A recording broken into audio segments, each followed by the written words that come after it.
Live from the BiffNet Studios World Headquarters in Spring, Texas, it's Barry on Deck, hosted by former ESPN Houston radio host and stand-up comedian Barry Laminack, starring Oliver the Cat. Written by Barry Laminack, produced by Barry Laminack, directed by, you guessed it, Barry Laminack. Featuring sports, entertainment, special guests, film sessions, and some drinking. Okay, a lot of drinking. Viewer discretion is advised. And now, here's your host, Barry Laminack.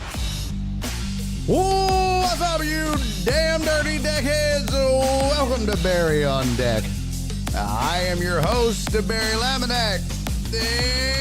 Fuck, we almost didn't have a show, but thank you guys for being here. Today is Monday, April 7th, 2025. And this is episode number 925 of Barry on Deck. Welcome to the show. Welcome to the program. Hey! Hello! Hi! How you doing? Well, we almost didn't have a show. I think this PC is teetering on the brink. Heck yeah. It is, heck yeah! It is teetering on the brink of death. One of the problems is my fault. So when I'm done with the show, I just leave the sumbitch on. That's like an old school thing. They used to just, like back in the day of computers, we used to just leave them on all the time. It was easier than having to shut them down and reboot and fire them back up again because they took forever to load. Nowadays, boop, boop, they're up and running. So I just leave it running pretty much all the time. And what I probably should do, that's a little much. What I probably should do is shut it down when I'm done, but I don't. So, heck yeah! When I lose power, which happened over the weekend, actually several times, we lost power like, I don't know, 4 times. It causes havoc. And I don't know why. I've always had this problem with this motherboard, for example. Like, if the power goes off, I have to, like, when I power it back on, it never boots the first time. I have no idea why that is. It's been like that since I've owned it. I have to literally, like, I turn it on, can't get a screen. I have to literally hold the power button. It shuts down, and then I power it back on again, and then it'll boot normally. So that's always been like this weird anomaly. It's not a big deal. But sometimes when we lose power, it just goes into a fit of rage and won't boot. And today was one of those days we had lost power briefly, and some bitch would not boot. It'll go to a black screen. It'll get a little blinky cursor. It won't post. For those of you that don't know what post means, power on self-test. Look at you. You learned something today, you little nerds. Post is power on self-test. Have you ever heard someone mention the word post in regards to a PC? Power on self-test. So it wouldn't post, and then it would post, and then the OS was acting like a bitch. So it's a whole thing. It's a whole funky ass thing. But your boy still has it. Kinda, I guess. Got it up and running, you know. There's going to come a day when I can't fix shit anymore when it comes to the computers. And, damn, dude, that's not great if it won't post after a power failure. Yeah, I know. It's getting to the point where I'm going to lose it pretty soon. Not my sanity, the computer. I know. I'm worried. I'm getting worried. But we're up and running. for now. So, what up, Alec? Good to see you, brother. Oh, yeah. Well, that's the other thing, Potch said, are you getting beeps and alerts? Yeah. I get the standard beeps and, or beep, beep, beep, beep. And then, of course, I've got the little digits on the motherboard that it's supposed to show you what it is. Those never work right. Those are never fucking accurate. Ever accurate. But I had to actually, you know what's wild? You know what's crazy? Is I had to actually buy a speaker and install it. Yeah, I looked them up. I used to have them all memorized. That's how nerdy I was. I had to actually buy a little speaker and install it to get the beep codes for this motherboard because it did not come with a speaker. Yeah, it didn't come with a speaker. It just came with like the little digits thing, like this. This is what it looks like. Look. This is what my motherboard looks like. Well, the PC as a whole. Let's see here. And then, so this, it's a little dirty. That's kind of what it looks like on the inside, right? So you can kind of see it.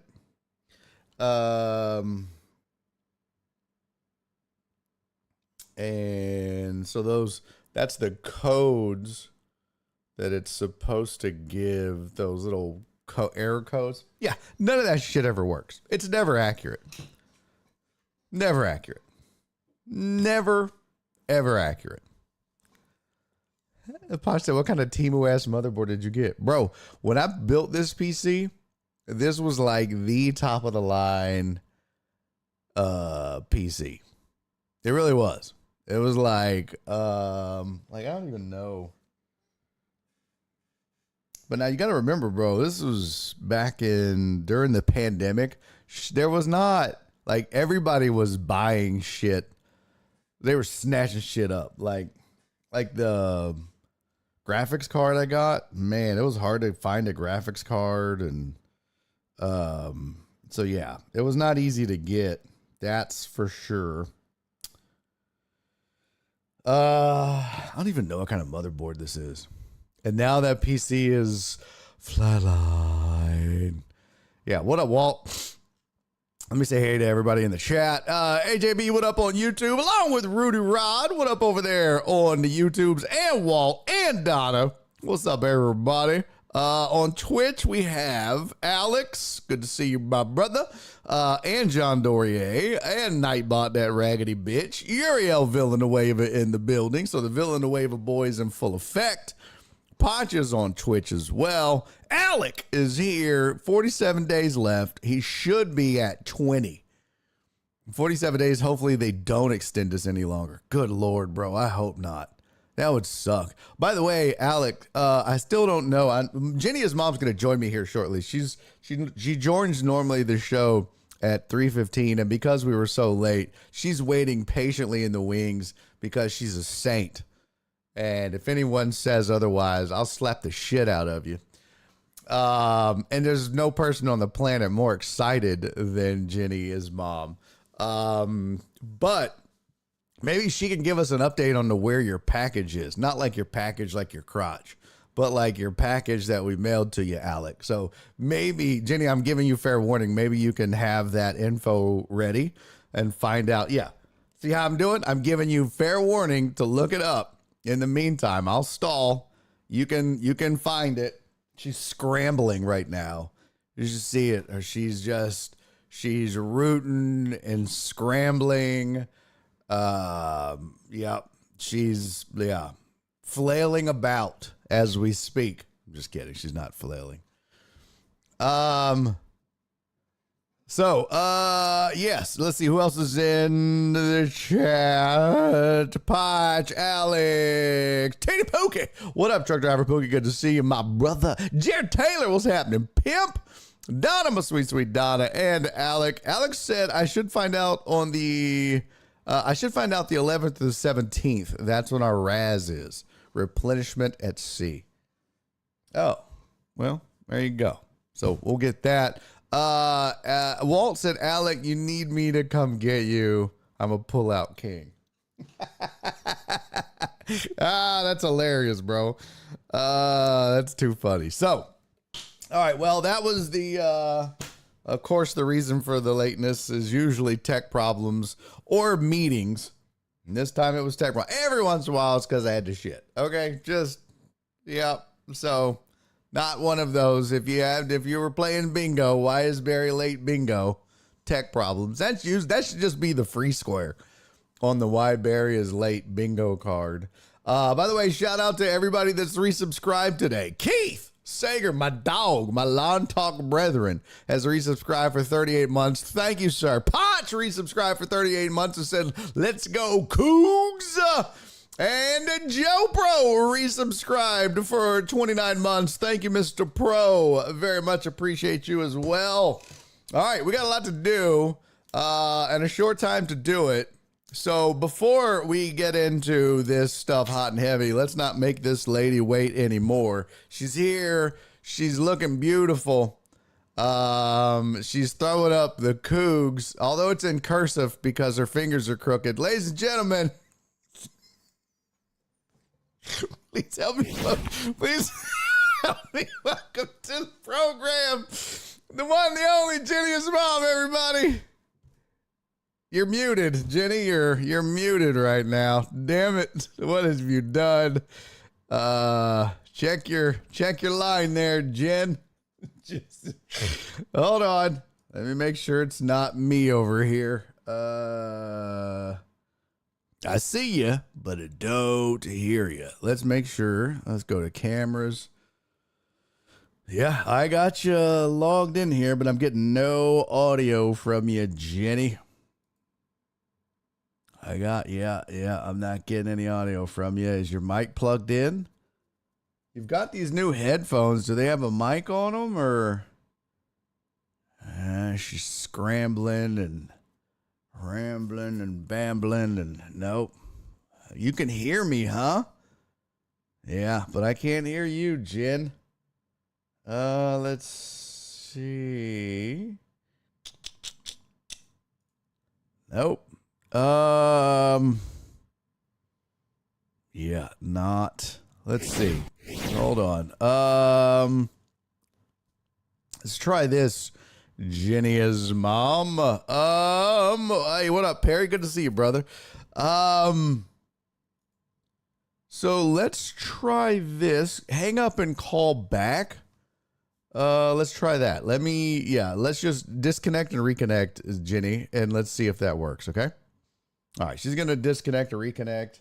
Push the button! I think it's so funny. People still remember that. Push the button! People still remember. I see levels, Jenny. I think this is going to work now. That's all it took. I think it's going to work now. I see levels. Are you ready? All right, here we go. Bringing you back in 3, 2. Join me on the program right now, ladies and gentlemen. The one, the only, the fantastical, beautiful, best mom in the whole wide world. JennyIsMom, everybody. Can you hear me? Yay!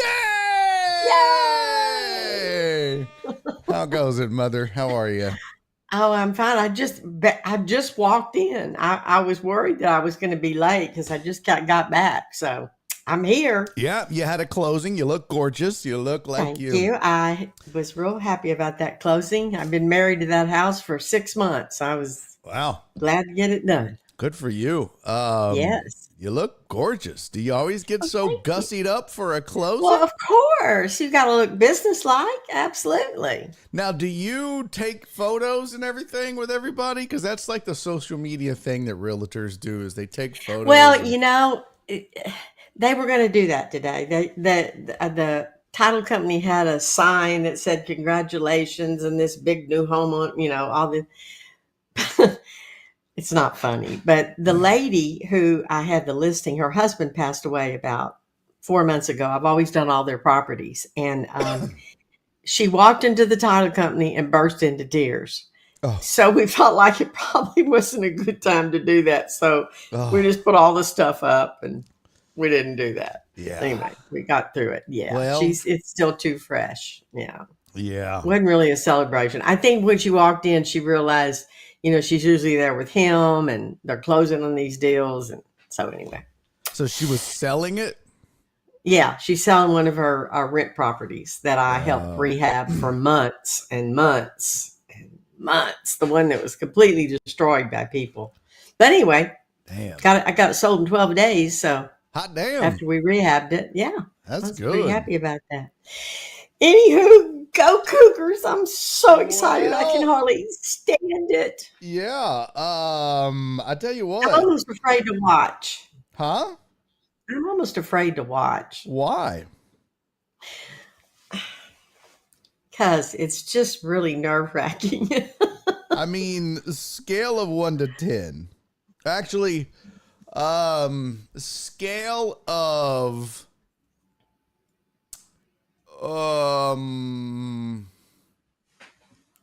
Jimmy Valvano, North Carolina to Buffalo Bills 35-3 comeback. How heartbroken would you be if the Cougs lost tonight? Not as heartbroken as I was about the comeback football. That was horrible. That was I was in the stands. Yeah, that was awful. You were there for that game? Mm-hmm, I was. Oh, so you're the reason it happened. Oh, it was awful. Yeah. Just awful. Yeah. Well, but I just want this so bad for them and for the school and for the city. And, we've been there before and never. Did you hear they wouldn't have let Olajuwon onto the court? What? Did you hear about that? No. Yeah. Chris sent me a video and I don't know why I can't get into my Instagram account, but anyway, I couldn't open it up, but I heard it on the radio too. He came out after they won to come onto the court with the boys, and there was a 20-year-old security guard and he wouldn't let him on the court because he didn't know who he was and didn't have an ID. How do you not know? I mean, he's so tall. Oh boy. And you never hear him complain, but Chris said he was not happy. He was not happy about that. So hopefully they got that straightened out. And they did get it straightened out? I don't know. Eventually? I hope they did because, they're going to want to do that tonight if they win. But, they wouldn't let him on the court to be with the players. Hakeem Olajuwon. Oh, Lordy.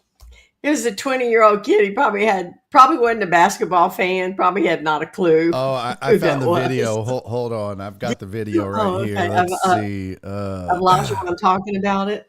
No, it's the actual video. It looks like. Let's see. So supposedly Olajuwon didn't have a pass to celebrate on the court. Well, he probably didn't think they'd win. Oh, that's true. Nobody had them pegged to win. Nobody had them pegged to win. All right, here we go. This is what it looks like. Let's see here. Houston Legend. Let me get the audio. Hold on. I gotta reset this real fast. Okay. Come on, you dirty. Let's see. And okay, this. He didn't have a pass to celebrate on the court. He's like, what do you mean? Now watch, you'll see the guy kind of make the sorry, bro. He's like, I can't do it. Look, I can't do it. I'm sorry. I don't know. Who is this guy? I don't know. Look at the shocked look on his face. Wow. What a jackass. What a jackass. Oh my gosh. I mean, he's so tall. You might think he was a big basketball player. He's like, you won't let me out there? He's like, I'm sorry. What did you say your name was? Hakeem? I think I have a code 7. I've got a Muslim down here. Barry. Hakeem. Oh, God. Right? Yeah. Oh, are we still patting people down? Are we? God. Hey, you got your Houston shirt on. Good for you. Well, it's just this. Somebody encouraged me to make a new shirt. I think it was you too, because I came up with a new name for this team. And I posted it on my Facebook, and Billy D and you both said I should make a new shirt because I called them. This team is so good on defense. Oh, they're so good. They're unbelievable.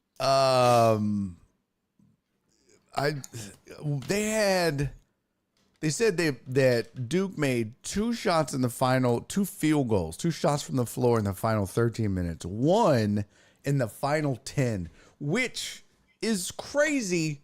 When you think that a half of basketball in college basketball is 20 minutes. That means half of a half.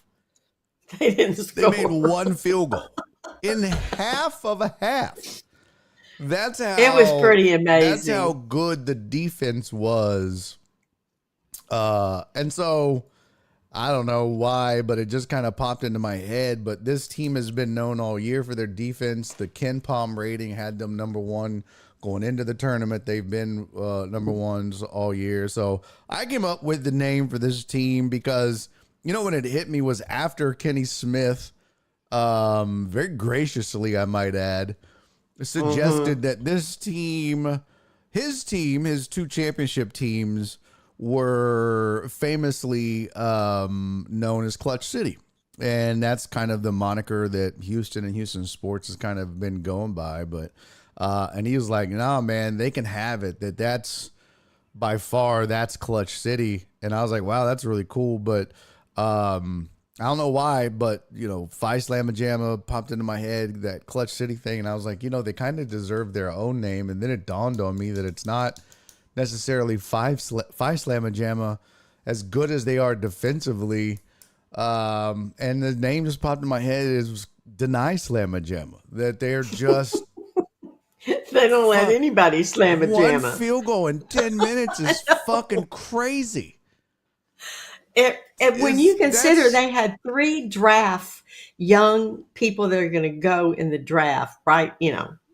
Yeah, it's pretty crazy. But you know the thing, I don't know if everybody, the chat noticed this, but did you notice how exhausted the Duke team was?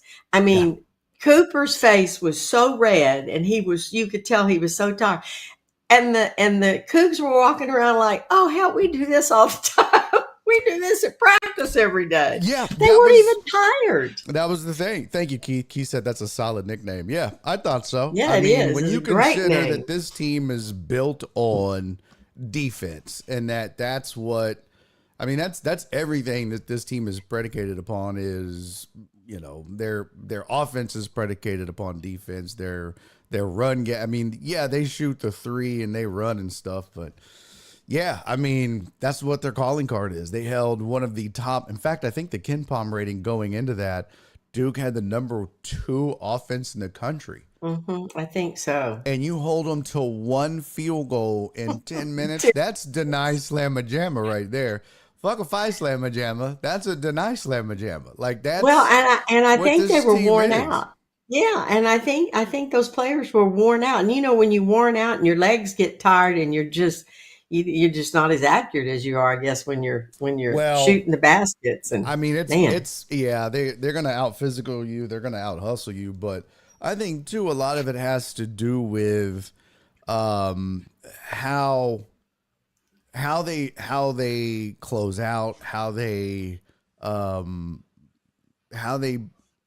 switch. I mean, it's really how Kelvin Sampson design this defense, but it's just how physical they are. It's just how they body you up, how they switch. If you go back and watch, and if you watch these games just in the tournament, because I didn't watch many games this year, but just watching them in the tournament, I mean, they know exactly, and that's a big thing, because if you go back and watch, like a good example is going back and watching Rockets games like last year, and early Alperen Şengün games, and early Jalen Green games when they first got to the Rockets, you can clearly see that those guys were lost defensively. They didn't know who to switch and when, and not this where year they were supposed to be on the court.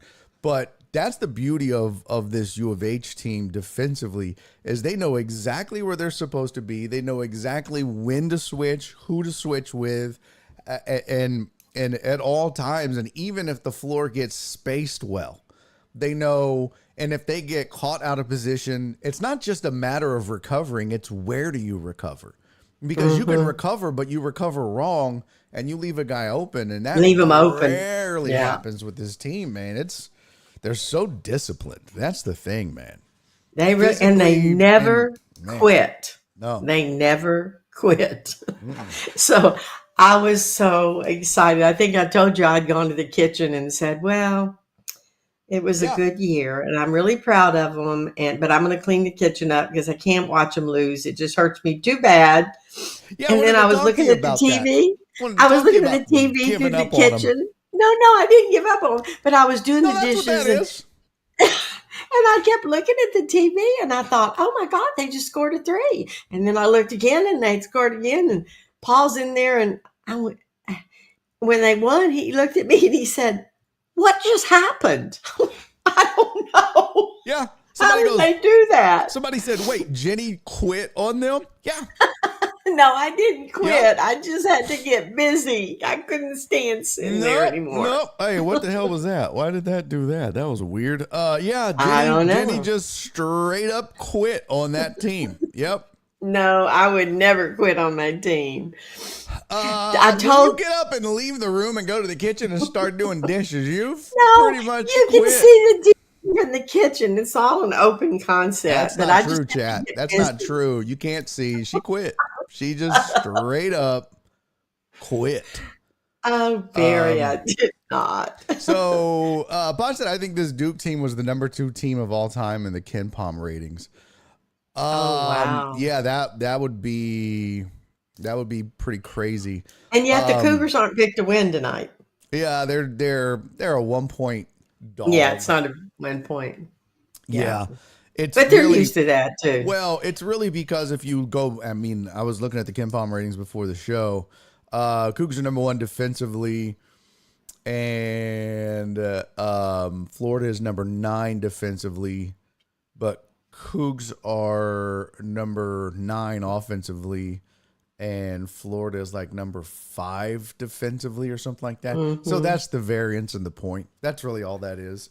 But I think I ranked up pretty high there on the 3-pointer success. The Cougars are maybe 3rd or 4th. I think what it is, I'm just saying in general, that the Cougars are basically just, Florida. I mean, these are just basically 2 even teams. Mm-hmm. And the only they can't balance each other. Yeah, the only difference in the point really, I don't know what Vegas is thinking, other than I guess you got to have somebody.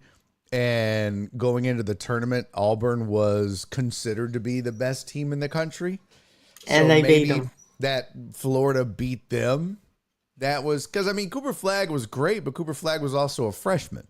And so all 3 of them were. Yeah. Yeah. So, missing that shot, a freshman misses that shot. A senior, junior probably doesn't. Probably not. That's probably the difference between advancing and not advancing. So, does Clayton Jr. miss that shot? Maybe not. No, he's so good. The thing about it between the 2, right? The Cougars have been together a long time. This team has. So that's another thing. They've got the experience of being together. These were all freshmen, and I'm sure they were like, oh, man. So Alex Villanueva said he's coming back. PB Dub said he's got to ask me anything about anything. Samson retire if they win it all. I said he does. I think he does. I said he does. He said he's coming back, but I said so a few weeks ago on this show. That was my prediction. I said I think he has climbed this mountaintop, but he has set this program up, and he has done all of this for his son to be able to take over. And what better way to hand it off than to win a natty and then to just give it to your kid and say, all right, I've built it. Here it is. You keep it going. And he accomplished what he wants to accomplish. He can ride off into the sunset. Now, you know what, though? At the same time, he's still got a lot of tread left on the tires. He's at the top of his game. How old is he? 70? Isn't he 70? I think he's 70. That's young. Well, look at my mountaintop. That's young. Well, Well, is it though? He's 69 years old. Yeah. See, He's he's a 69. kid. Is he though? That's pretty old. I tell you what, there's a lot of stress in in coaching. So, Yeah. I'm sure by 69 you have man, you've Um, been through some stress.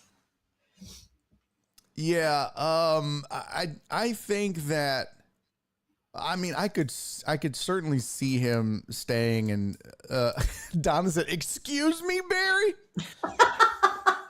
Here's I the agree thing. with her. Excuse me.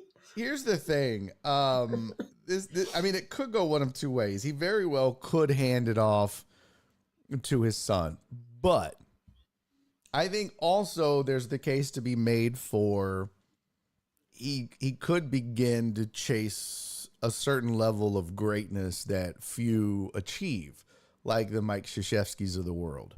And Or he repeat. he is building that kind of program dominance down here in Houston that, could be sustainable. And, he's doing it in a way where he's not going out and getting the greatest players in the world necessarily to come at U of H. He's in the transfer portal. They mentioned he's just going out and getting role players. He's like, we want guys, And the that way are he develops them. play their role. So that's another possibility. And I had this thought while I was watching, well, not necessarily watching the game, but I was thinking about the game and him and his post game. And he's a little bit different in a lot of ways, but he's not. But I thought about it, and I could very well see him staying and trying to continue to build a legacy that positions him to leave the sport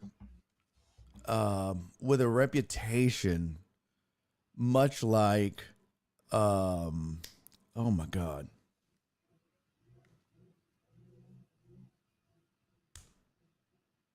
Nick Saban. Coach K? Nope. Uh-huh. Nick Saban. Oh, Mick Saban. He reminds me so much of Nick Saban in a lot of ways. He's very terse. He's very to the he's got point. an edge to him. He not a lot of people like him because of it. He's very matter of fact and frank. And after in his post game, he could have, if you listen to some guys like, what's his name, that just left A&M and went to Maryland, he says all the right things, smooth talker, just like the Duke coach was, right? Not Kelvin. Kelvin's going to take a chance to tell you to go fuck yourself. He does too. If Kelvin's got a chance to tell you to fuck off in an interview, he's going to take it. Yeah, not just you, but the doubters and the naysayers and the people that have talked shit. Like he was like, yeah, everybody just, Duke this. Don't go Duke to sleep on Houston. And Duke's a fine program, but good for them. But don't go to But sleep. it's not like we were playing bunnies in the Big 12 and Big Bad Duke and this and that and the. And I mean, he was basically talking shit after that win, and good for him. I mean, talk your shit. Don't you think a lot of it has to do with the fact, though, that they always underestimate Houston because it's Houston? It's not an East Coast team or an elite team or what they consider the blue blood teams or whatever. I think that over the years has probably got him the last 4 or 5 years. It really kind of made him edgy about it. Yeah, I'm sure it is. I'm sure it pisses him off. But it makes his job easier too, though. Yeah. Because they're just handing you motivation. You don't even have to go. No, you down. just sneak under the radar. Man, well, no, you don't even have to go sit down and really okay, how am I going to motivate these guys? The media is just giving it to you. We just beat the best freshman to ever play college basketball, or one of. Yeah. By holding that entire team, a number one seed in this tournament, to one field goal in 10 minutes, and they have us as a 1-point dog against a Florida team. You tell me who's disrespected. That was a number one seed, and we held them to one bucket in 10 minutes. Yeah. Bro, that's so easy to do when Vegas and the media and everybody calls you underdogs, when that's the kind of performance that you turned in after being down, after being like, I know. who would look at that team and be like, yeah, it's going to be a tough game against Florida? Yeah, they Like, won't win. don't get me wrong. What They're Florida did thinking to it was a fluke. Auburn. What's Yeah, that? they're thinking it's a fluke that they lost because Duke gave up, not because Houston was good. I've Well, heard a lot of that. yeah, but I mean, You what know, Florida did to Auburn was impressive, and you don't want to oh discount yeah, Florida. And I think what Vegas is telling you is that these teams are even. But my point is that this is what makes Kelvin Sampson's job easy, is because he can take all of those things and just turn them into bulletin board material, and that's what he does. That's why he's so good at his job. you know what I thought was really amazing is they talked to him about the game last year when Shed got injured. Remember when they were playing Duke and they lost the game in the Sweet 16?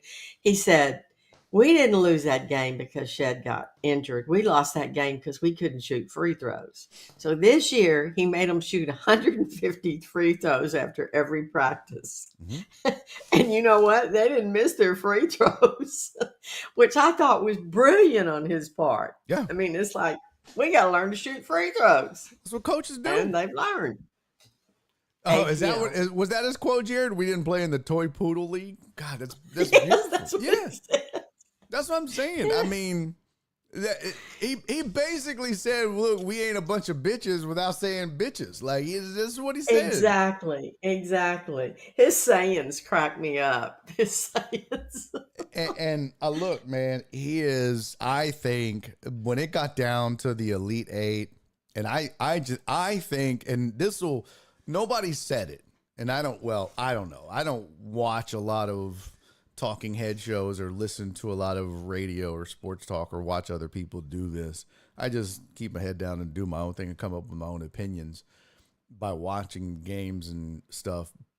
But I'll tell you this, I don't know if anybody else has said it, but the last 3 games that I've watched, Kelvin Sampson has absolutely outcoached his opponent in every way, shape, and form. And he absolutely outcoached the Duke coach on Saturday. It wasn't even a question. The moves that he made, the things that he did. We're putting Tugler in to stop the inbound. Just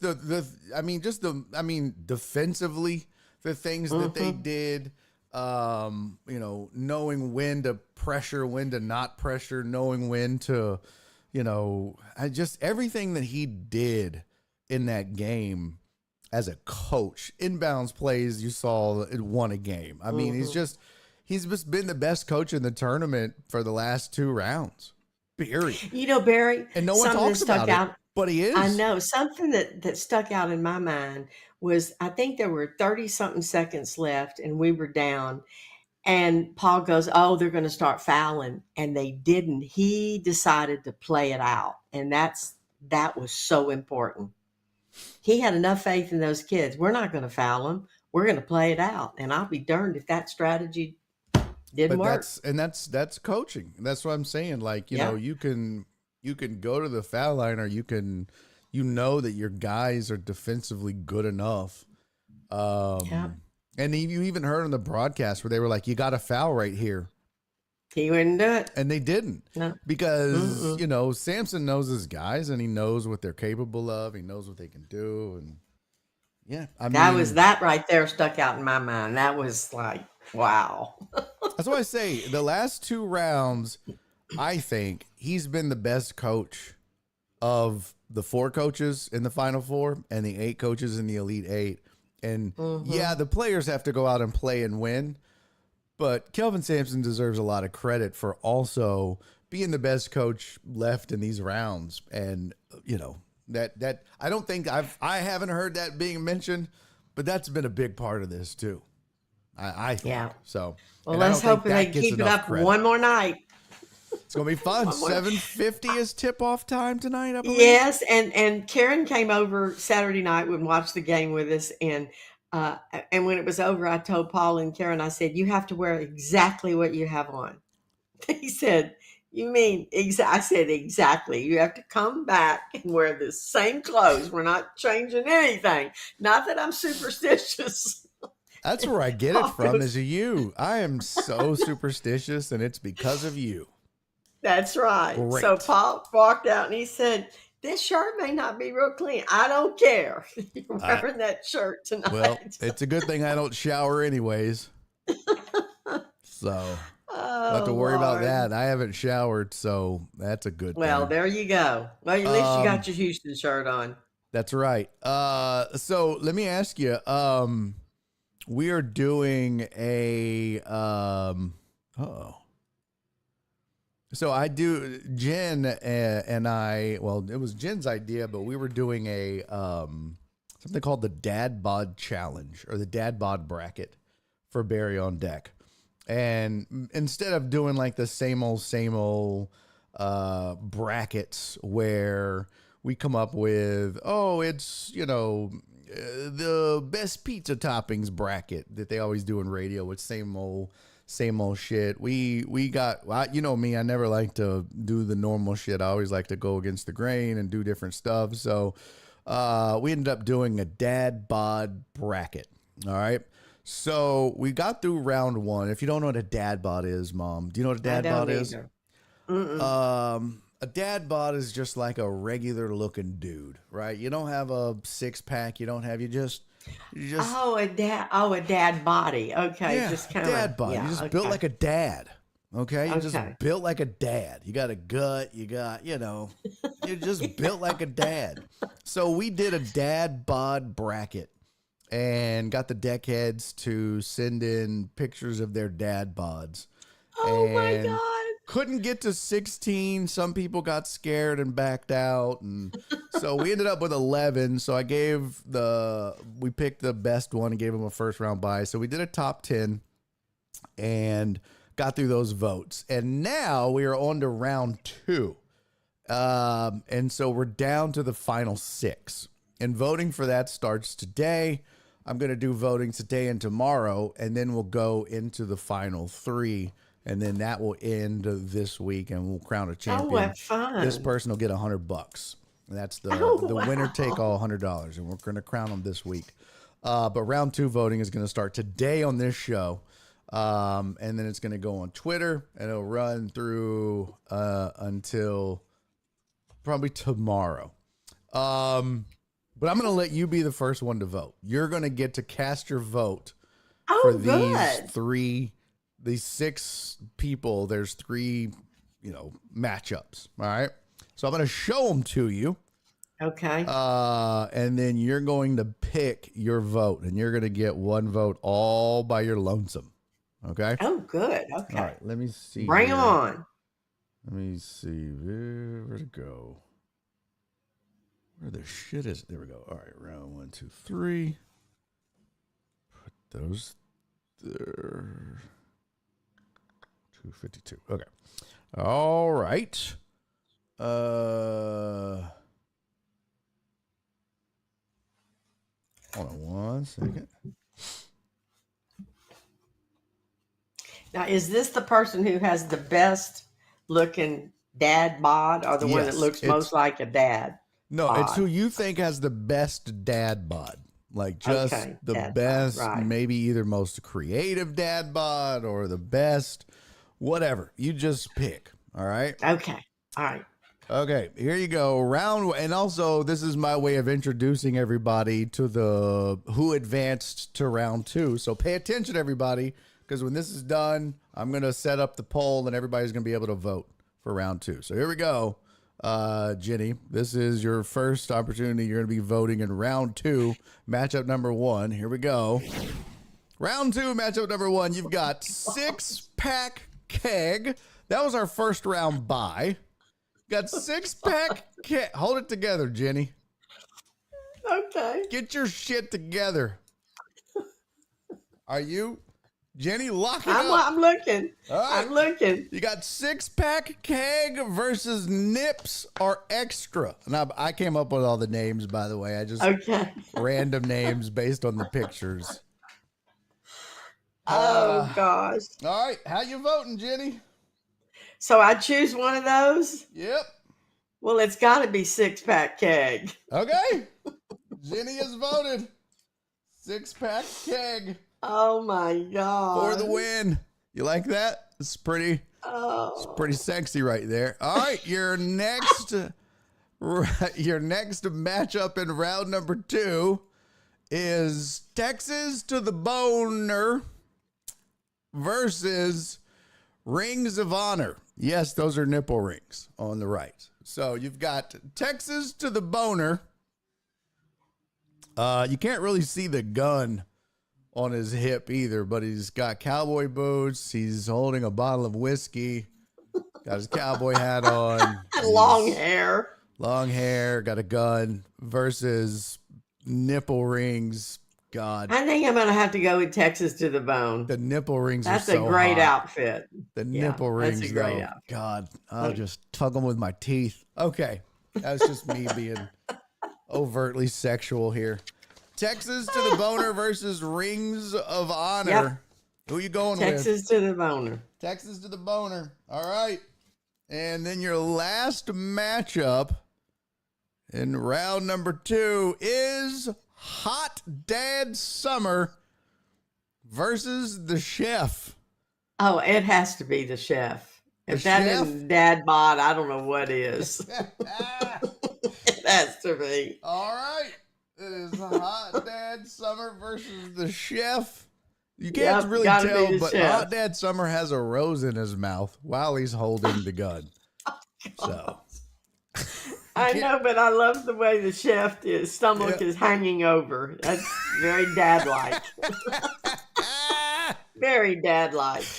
all right, there it is. Oh, Barry, those are JennyIsMom. awesome. Isn't that beautiful? Oh boy, Yes, there's some those are sexy, awesome. sexy ass men right there, boy. I tell you what. All right, Mother, that was fantastic. I love you. Appreciate you Love joining. you, Guy. Oh, and I enjoyed seeing all the deckheads the other night.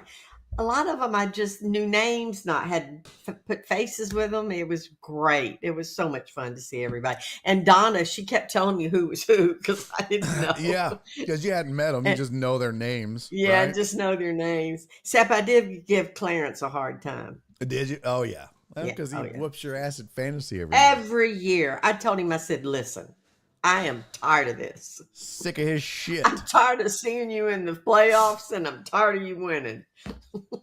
That is too funny. Well, It was fun. All right, honey. all right, Go Mom. Cougs. I love you. See Go you Cougs. guys later. All right. Bye. Love you, Mom. Bye. All right, that's Love you Jenny, too. his mom. Everybody, she joins me every single Monday.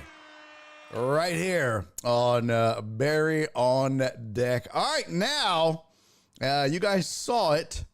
So we are going to get to it. I'm going to put these on screen.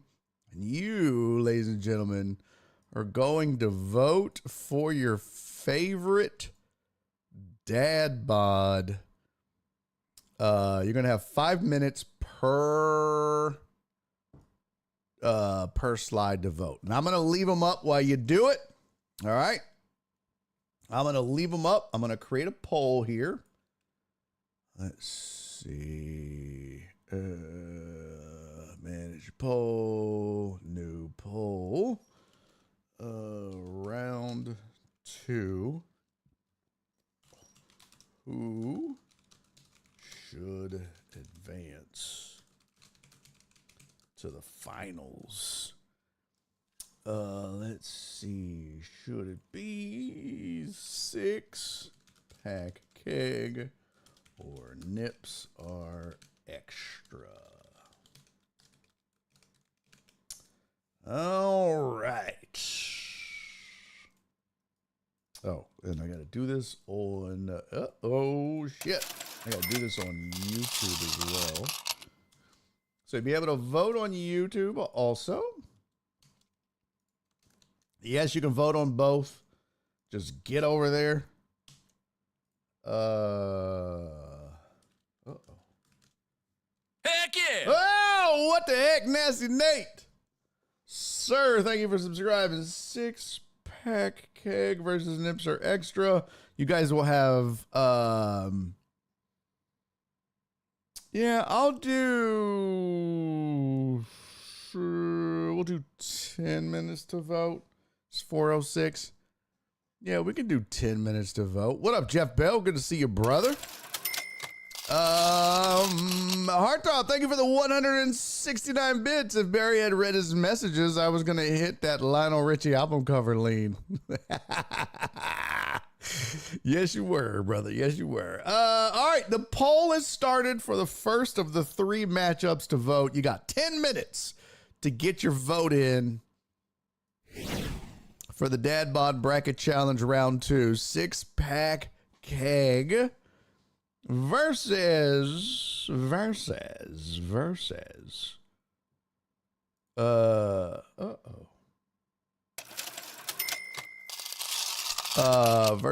Nips are extra.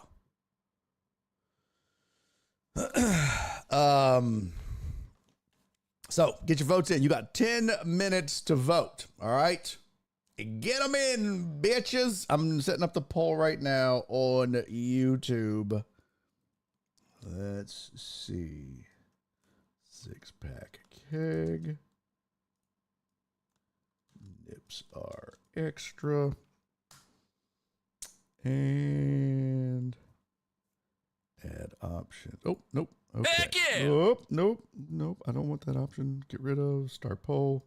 All right, you got 10 minutes. You can vote on YouTube. You can vote on Twitch.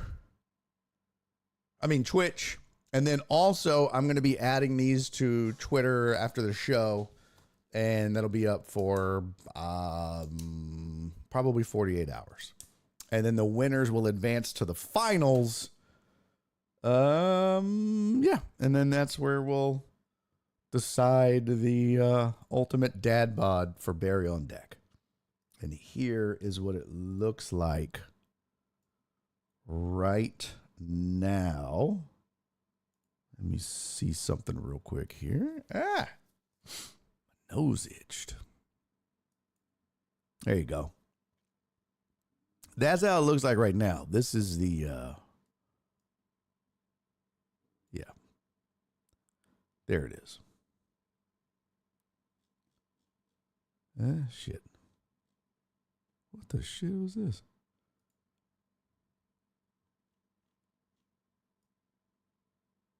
There we go. So that's what it looked like advancing from round 1 to round 2. 6-pack keg got the bye. Texas to the Boner beat Zaddy. Hot Dad Summer beat Mr. Coffee. Nips are extra beat So Much Dadding. Rings of Honor beat Pumpkin Spice. And the Chef beat Lil Snack. Now, these were all done, and I had ranked these 1 through 11. Okay? So that means that, yes, these were all seeded, and then I reseed every round. That's just how we're doing this. All right. So, just making it interesting. So there you go. And then our final 3 will match up. It'll be 3. It'll be all 3 in the final round. All right. So get your votes in. There you go. This is who you're voting for. See if I can zoom that in some. Maybe get this. There we go. Oh, yeah. 6-pack keg versus Knicks. Nope. No Nick Shararo on this show. No Nicholas. Nips. Not Nicks. Nips. Although I guess if Nick was here, he would charge you extra as well. Nips are extra. Polls open now. Get your votes in, people. These go towards your totals. All right?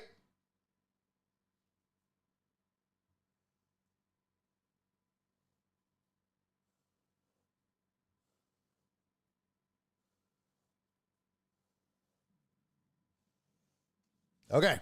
So let's talk. Did you guys start a train on me? You raggedy bitches. You sons of bitches. You dirty sluts.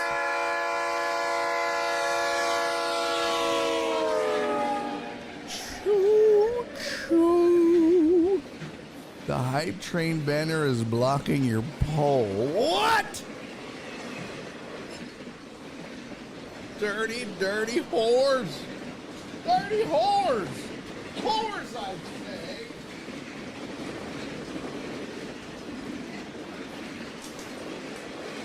Whores, the lot of you.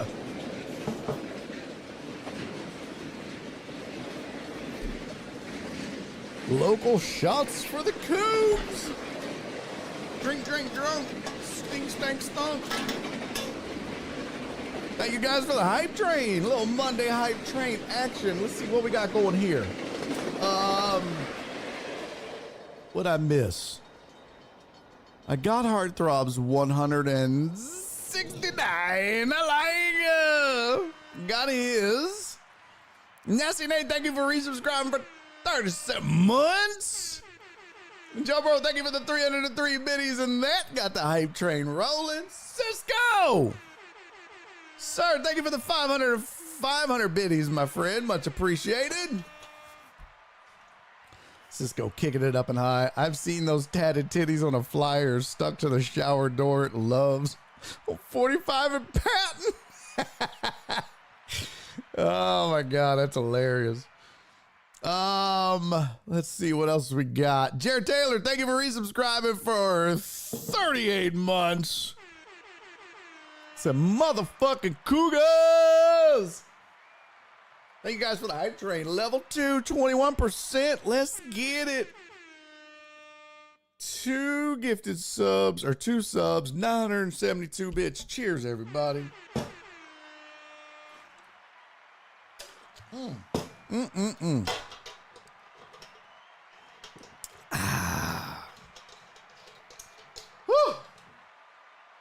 So delicious. Tony said, Jesus, I just walked in. I know, right? It's like, give me a second before you start giving me a boner.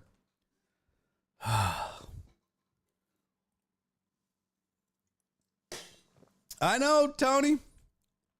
Nobody wants to come to the show. An instant erection. Sheesh. Tony said, whose mommy milkers are on the left? Hey, hey, hey, hey, hey. Keep it respectful. Tony. Speaking of Nick, I'm about to pull up on him in about an hour. Oh, no shit. Where you going to see my boy Sharara at? Well, tell him I said, what's up? Long time no talk to my usual suspects brethren.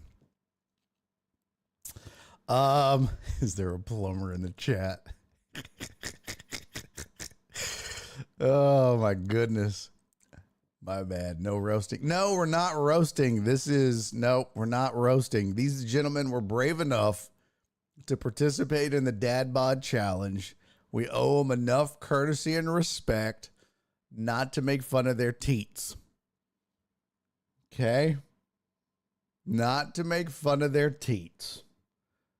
I mean, they were brave enough to do this, so we could at least respect them.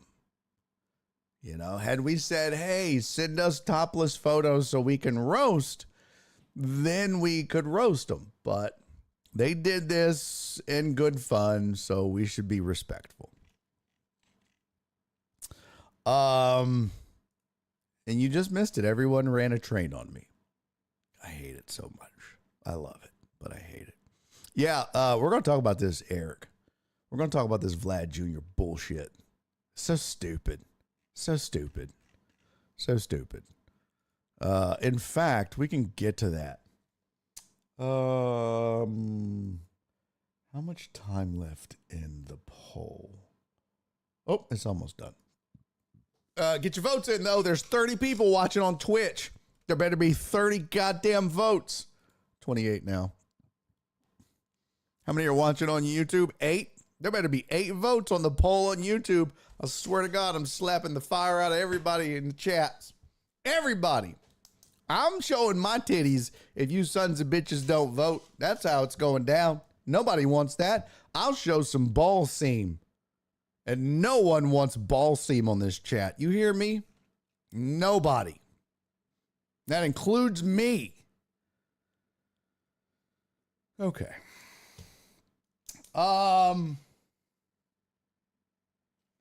Yeah, let's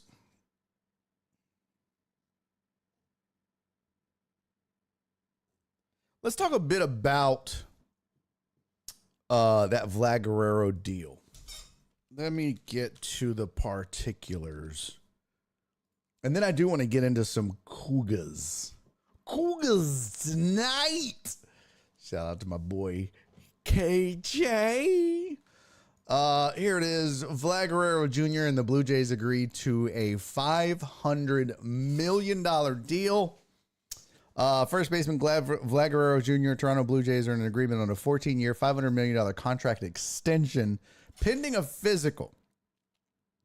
No deferral deal keeps the homegrown star in Toronto for the rest of his career and comes on as the 5-5 Blue Jays are in the midst of a road trip that takes them to Fenway. Guerrero, 26, four-time All-Star, blah, blah, blah. Failed to come to an agreement to report spring training, but the sides continue talking and sealed a deal that is the third largest in baseball history behind Juan Soto and Shohei Ohtani. Soto's deal was 15 years, $765 million. Ohtani's deal was 10 years, $700 million. Says the Blue Jays snake bit in recent years by Soto and Ohtani signing elsewhere, received a long-term commitment from their best homegrown talent since Hall of Famer Roy Halladay. They had tried to sign Guerrero to a long-term deal 4 years to no avail. Toronto got a glimpse of Guerrero's talent when he debuted shortly after his 20th birthday. Guerrero followed a pair of solid but below expectation seasons in 22-23, with the payroll expected to exceed the luxury tax. Blue Jays ended the season first week atop the American League East standings. Toronto dropped to 5-3 on Friday after a loss to the Mets. It says between Guerrero and Bo Bichette, free agency after the 2025 season, Blue Jays faced a potential reckoning. Okay, Toronto shook off the season's signings of Soto and Pete Alonso with the Mets, left-hander Max Fried and the Yankees, and infielder Bregman with the Red Sox to retool its roster. It says, like his father, who hit 449 home runs and batted .318 over a 16-year career, Guerrero has rare bat-to-ball skills, particularly for a player with top-of-the-scale power. Originally a third baseman, Guerrero shifted to first during the pandemic-shortened 2020 season. With the extension in place, 6'2", 245-pound Guerrero is expected to remain at first base and reset a market that had been topped by the 8-year, $248 million extension Miguel Cabrera signed just shy of his 31st birthday in 2014. How old is Vladdy J? He is 26. Okay. So it's a 14-year deal that takes him to 40 years old. Right? So $500 million divided by 14, that's $35.7 million a year.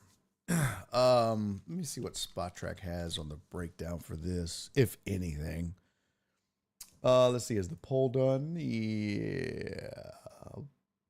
Poll is finished. In the poll. Okay. Only 14 people voted in the poll. I fucking hate you guys. Jesus Christ. I don't even know why the fuck I do this shit. Seriously.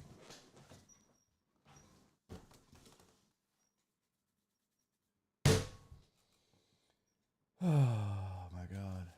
There's 30 fucking people watching this show. 30 fucking people were watching this show. 14 votes. How hard is it to go fucking click? How hard is that? How hard is that? I don't understand it. I really don't fucking get it. I really don't. I don't understand how hard it is to click fucking boop on your fucking phone. Jesus Christ. You guys take all the fun out of shit sometimes. I swear to God. I swear to God. Thank you on YouTube, at least. Fucking Twitch. Jesus Christ. We got 9 votes on YouTube, and there was 9 people watching. Thank you, YouTube. Twitch, for fuck's sake, man. What are we doing? I swear to God. Like, what do...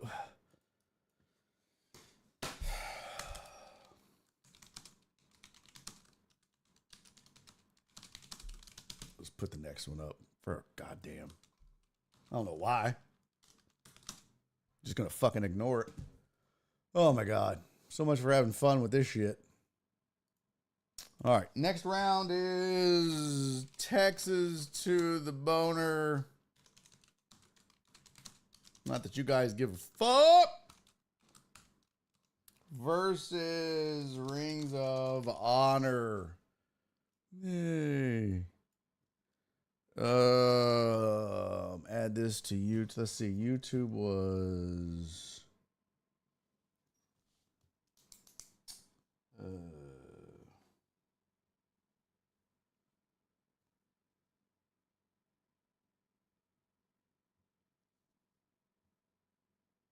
shit.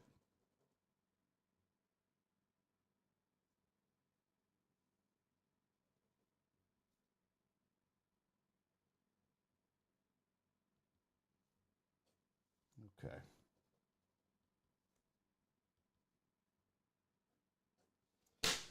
All right. New poll, YouTube. Start a poll. Who should advance? Texas to the boner or Rings of Honor? 14 fucking votes. How fucking sad is that? 30 people were watching the show. 14 votes. Okay. All right. Poll is started. I'm not doing fucking 10 minutes because you guys ain't even fucking voting. So what's the point? Oh, fuck. I'll do it. Who gives a fuck? This is the next matchup that you guys don't give a fuck about. Let's see. It's going to be...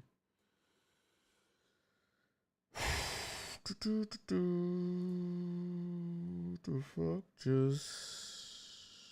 What the fuck?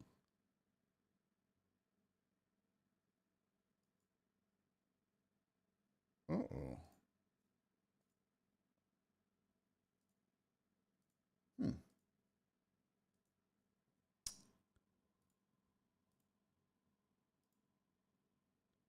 Uh-oh, let's see. What the fuck happened to the overlay?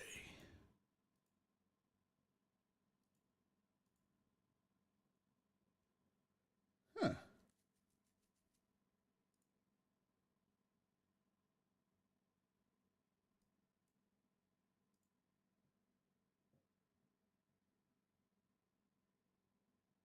Oh, we'll just use that. Fuck it. We'll just use this. There we go. Okay. So, there's your matchup for round 2. So, Vlad Guerrero Jr., his spot track, let's see.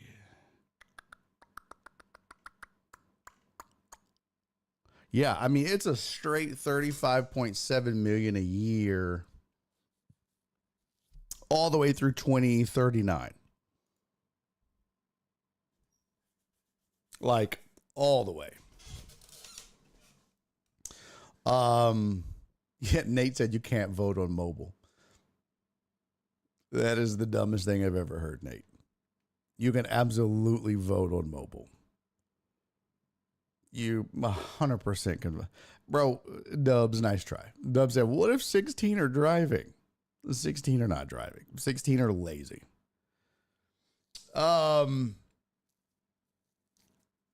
16 people just don't give a fuck. That's fine. That's fine. But the longer this show goes and the more you guys are like, well, Barry doesn't do all the same fun stuff that he used to. This is why. Because participation continues to fucking dwindle and shit like this. So why do I do it? Why the fuck do I do it if you guys participate less and less? What's the point? I'm paying $100 to the winner of this, and I can't even get fucking 15 of the 30 people watching this show to vote in it. And I'm giving out $100 to the winner. $100. Well, not 100. $5 was paid by the entrance, but I'm giving out $50. So I'm matching the 50. Still, the least you guys could do is fucking vote. God damn. Anyways, that's enough. Jared said, "Are you guys? I was driving with a beer in my hand and still voted." Okay, no, now let's not do all that. Let's not do all that. Let's not let's not go that far, Jared. Yeah, let's not do all that.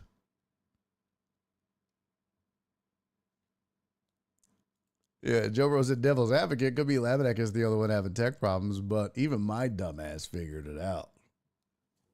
Yeah. Trace said I voted in my 18-wheeler. I'm just saying, if 14 people could vote, I don't want to hear the fact that, oh, well, there's no way you can't vote. Well, 14 people could.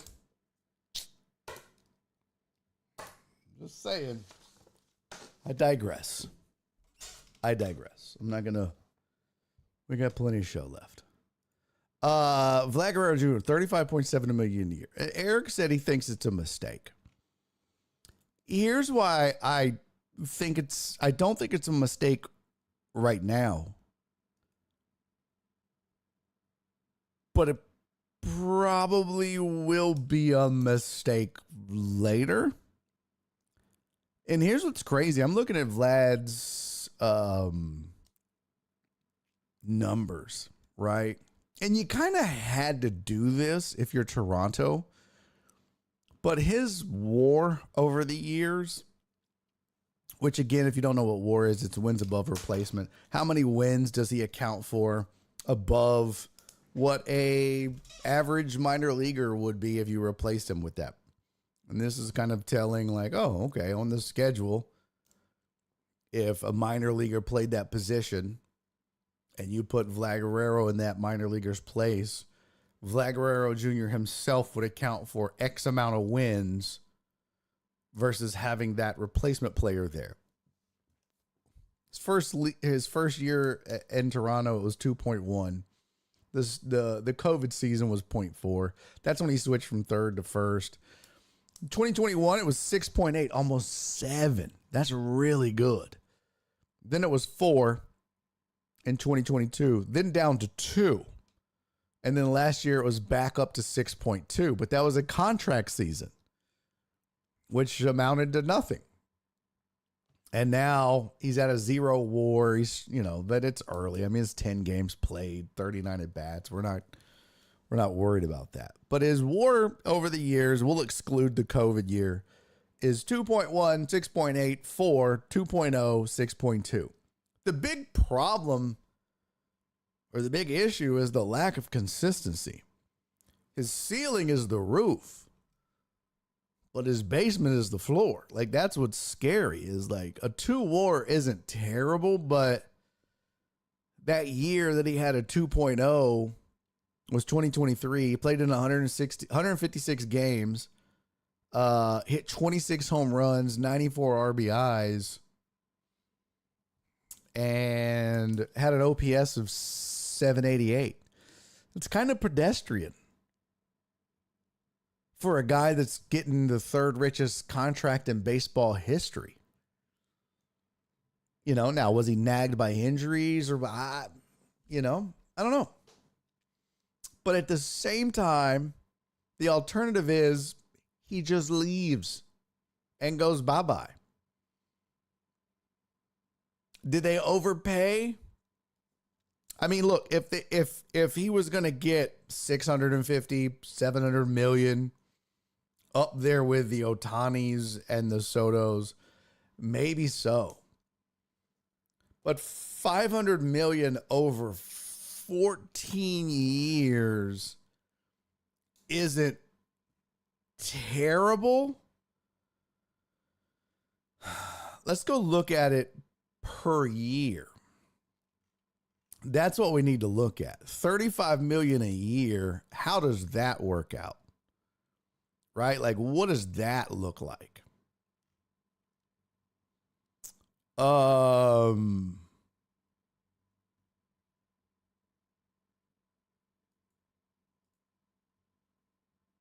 Let me see.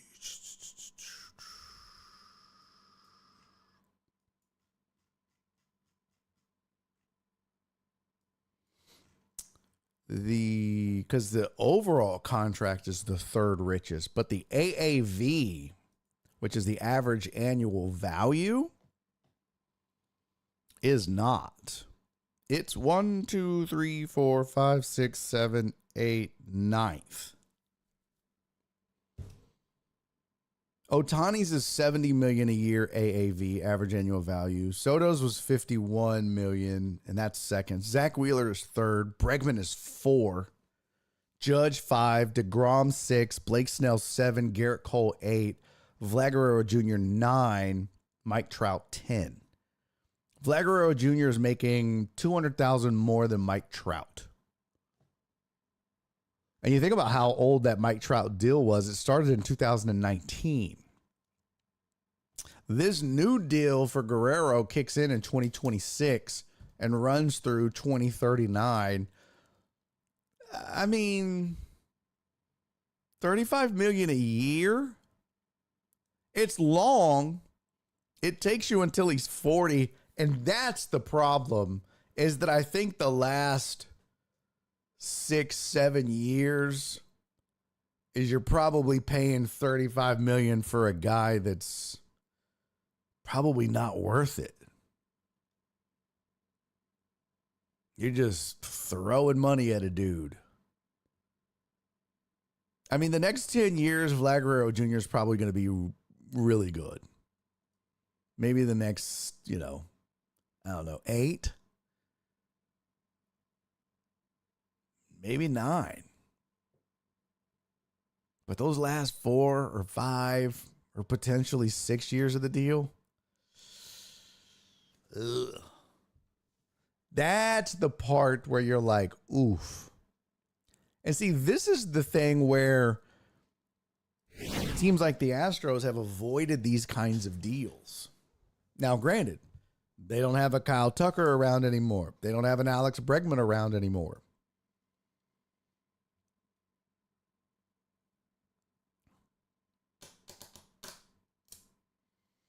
But I mean, like, if you look at the names on this list that are average annual value deals, there's some Astros in the mix. There's guys that used to be Astros in the mix that the Astros refuse to pay those deals to. I mean, fourth on this list right now is Alex Bregman. It was a 3-year deal. Right there. And then 8th on the list is Garrett Cole. On down a ways is Carlos Correa.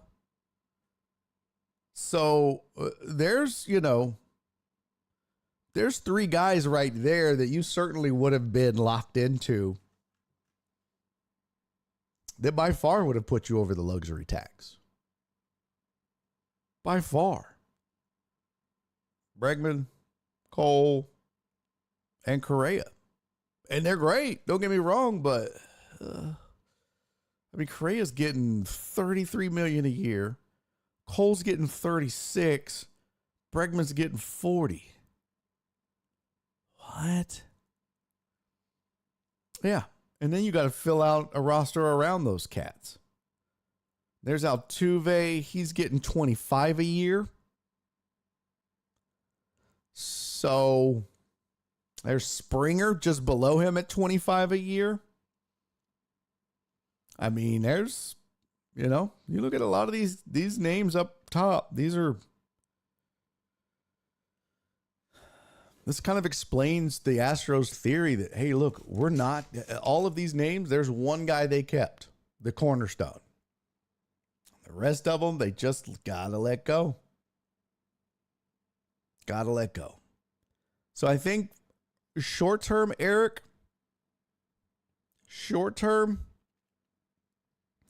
I think I agree. I disagree with you.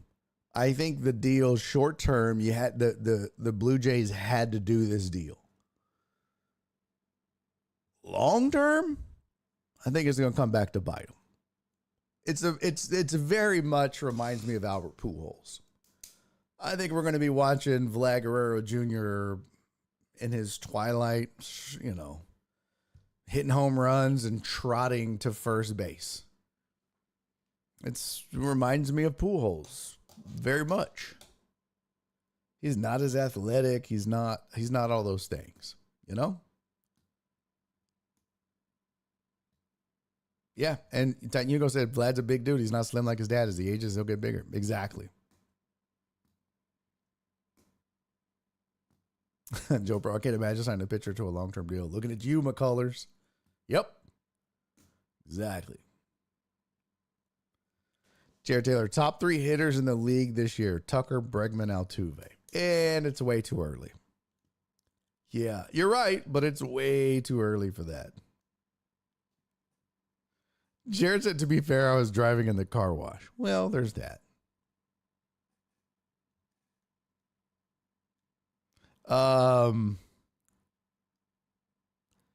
Sometimes 3 at a time on Freaky Friday specials. Amos said, look, we all voted there was Russian interference. Kiss my ass, Amos. Kiss my ass. Blue Jays have been looking for a first baseman the last 2 years. Well, scroll moment, but did you see Robles catch yesterday in the Giants-Mariners game? No, I didn't. I missed it. All right, we got votes are in. Let's see.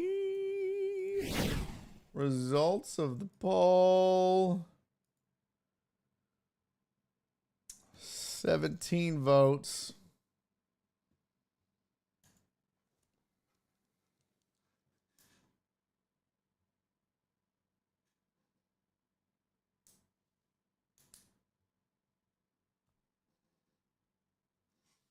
Texas to the Boner got 12. Rings of Honor got 5.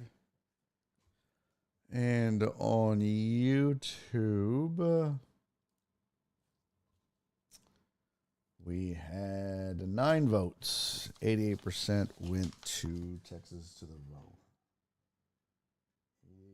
88% of 9. All right, last poll. TDP said, don't read any more of Dre's chats, B. Read everybody's chats. Doesn't matter.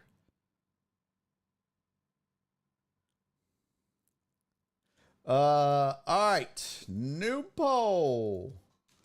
Round 2. Who should advance to the finals? Will it be?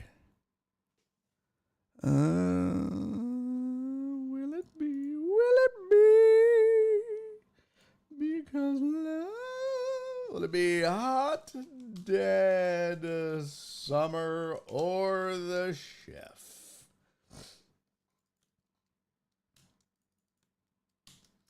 Same thing on the tubes. New poll. Hot Dad, Summer, or the Chef? All right. And that look like this right here. 253. There we go. Here we go. Poll is up. Start the poll.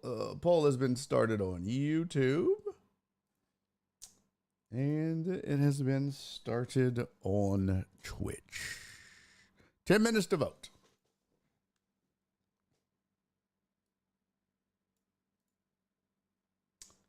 Okay.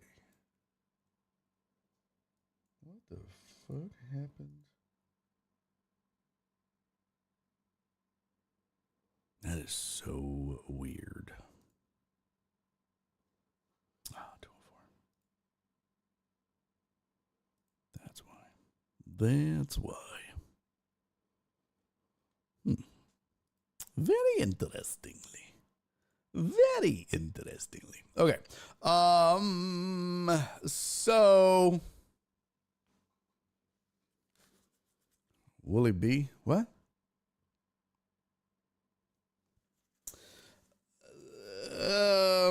What was I gonna say? Oh. That game tonight. Let's talk a bit about the Florida. What's Chef cooking? Chocolate salty balls.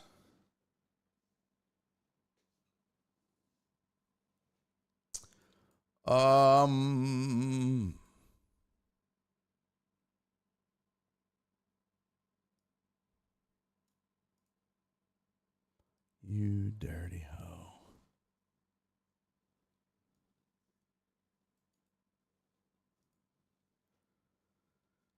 Suck on my chocolate salty balls. Put them in your mouth. Suck it.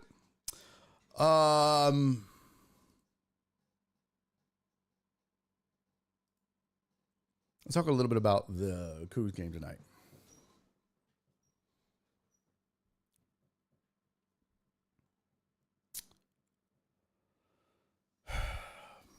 I'm a little nervous, but I was looking at the KenPom ratings, right?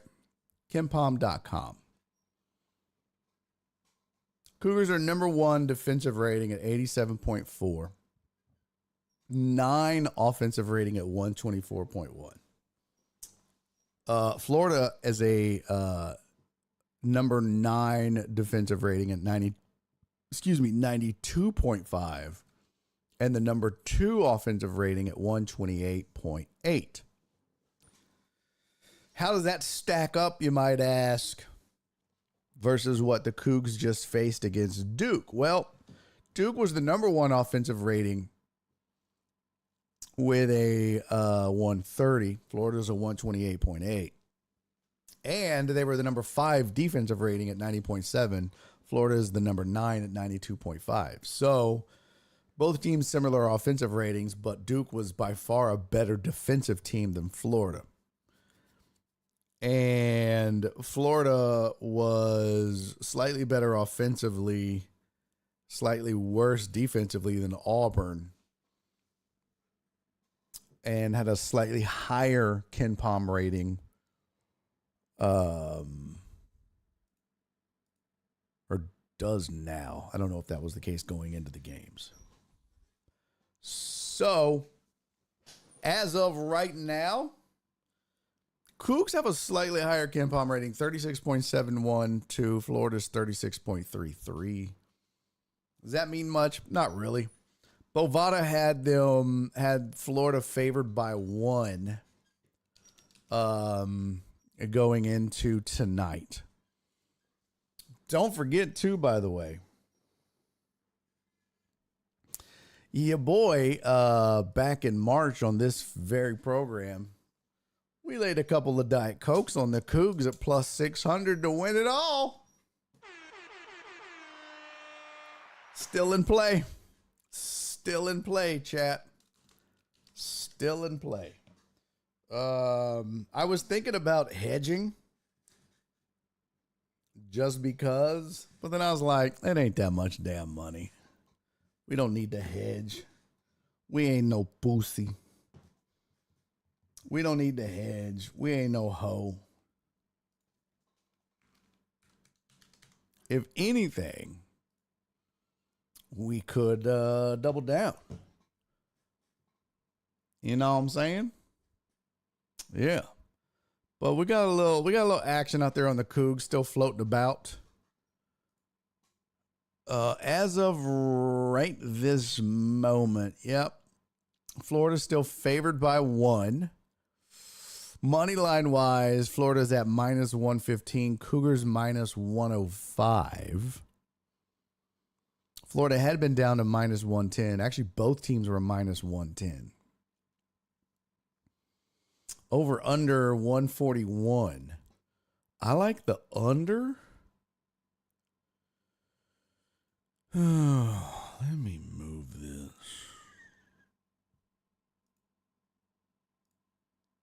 Ooh, I got to pee so bad. I should just leave this up while y'all vote. How much time have we left? Yeah, y'all vote real quick. I'll be right back. Ugh. I'm going to play some music while y'all vote. Let's see. Music.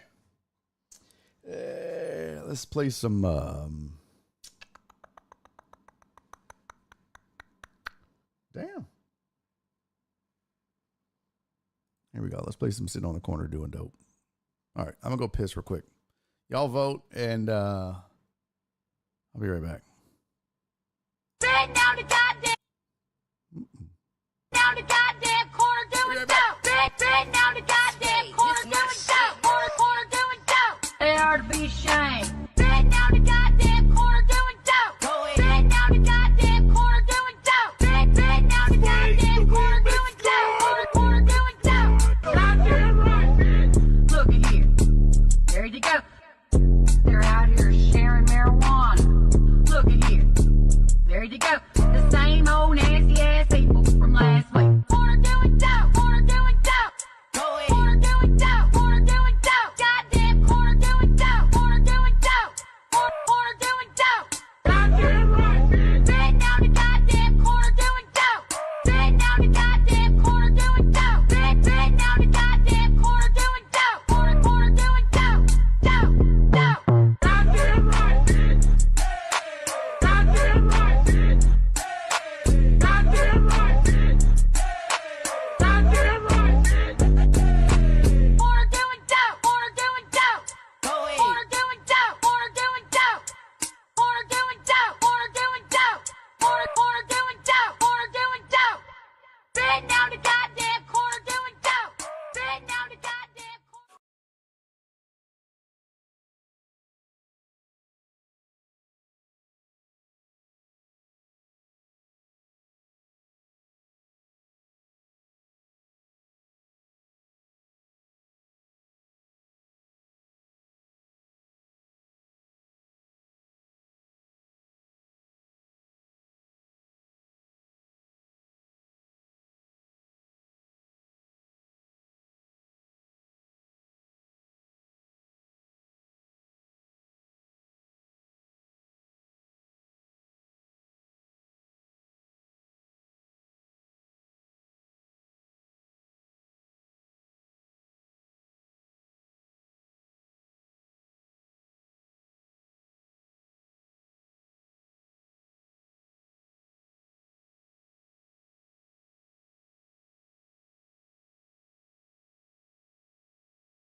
All right. Oh, I feel much better.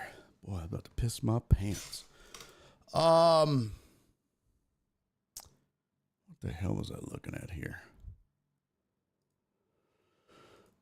Oh, Bovada. So, 141 is the over under. ESPN has it at 140.5. See, I like the under on Bovada for that for sure. I'm going to have to throw a little scratch on that. Yeah, and see, they have the spread on ESPN at 1.5. Okay. Yeah, and they do have Cougs at minus 105 money line.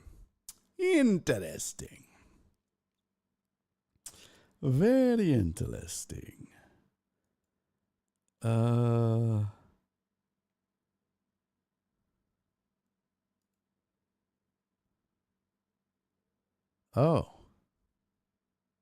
that's cool. They do these. I was wondering their head-to-heads.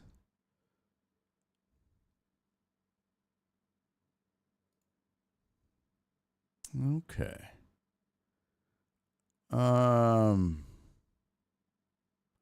Here's what so here's my assessment, right? Oh, and here's something I was looking for. There we go. Average points scored. Cougs are scoring 74 a game. Florida's scoring 85. Average points allowed per game. Cougs are allowing 58. Florida's allowing 70.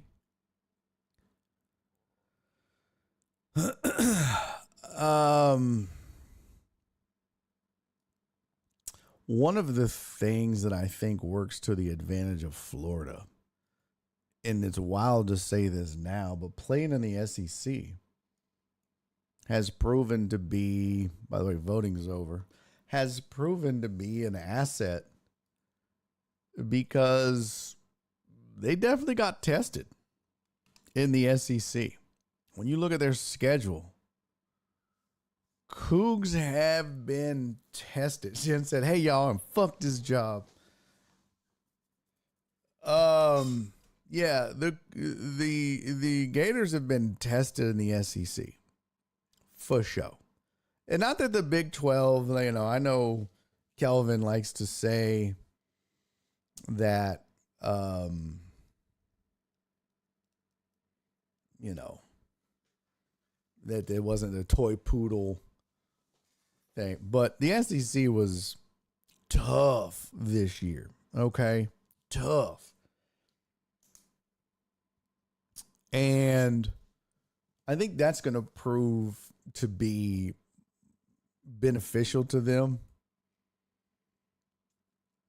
Now, one of the things that U of H has going for it that I don't think Florida is quite ready for is the physicality that U of H plays with and just how the conditioning that U of H is in. When you get to this point in the season, this is the last game of the season, everybody's tired. But the fact that the Cougars are in such great shape, and, you know, they talked about it on the broadcast, and they mentioned how exhausted Duke looked, and we talked about that with JennyIsMom a little earlier. All of those things factor in, and Kelvin Sampson has his team really in good shape. I think that's going to matter. And I think that's a big advantage U of H. So if you're checking boxes, you know, I don't know. I'd love to see, let's see, NCAA men's basketball strength of schedule.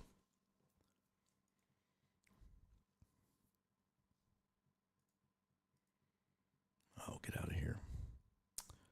Auburn, Alabama, Houston, Florida. Florida had the fourth toughest strength of schedule.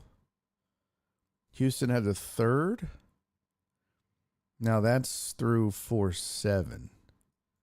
I want to go back. When did the tournament start? I want to go back pre-tournament, though. Let's see. Tournament started... let's see, full sketch. Tournament started March 20th. So let's go back prior to that. Let's go March 19. Okay. Well,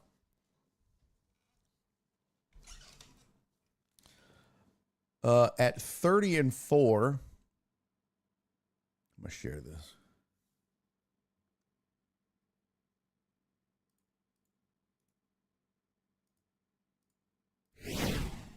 Here's your strength of schedule up to 319. Auburn had the toughest. Alabama had the second toughest. Arizona had the third toughest. Tennessee, the fourth. U of H had the fifth toughest strength of schedule in the country. And then Florida, the sixth. So, again, I didn't realize Houston's strength of schedule was so tough. But that bodes well for them. So I guess that checkbox of Florida playing a vaunted SEC schedule, well, it's like U of H's schedule checked out to be about the same. At some point, they had the highest or the toughest strength of schedule in the country. Both of these teams finished 30-4. And here's Florida's schedule. You can see they had losses to Kentucky on the road, Missouri at home, Tennessee on the road, Georgia on the road. That was their 4 losses. And we talked ad nauseum about U of H's schedule. And their losses, 3 of them came within their first 7 games, when they were injured, quite frankly. And they lost to Auburn early. They lost to Bama early. And they lost to San Diego State. All 3 tournament teams. San Diego State eventually getting beat by North Carolina. Early in the tournament. Right? Yeah, because they lost to North Carolina early in the tournament. Play-in game, if I'm not mistaken. So, and then since then, their only loss was to Tech in overtime.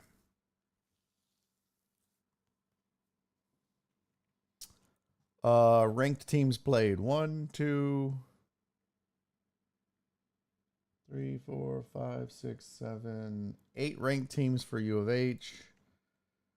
Man, 1, 2, 3, 4, 5, 6, 7, 8, 9, 10.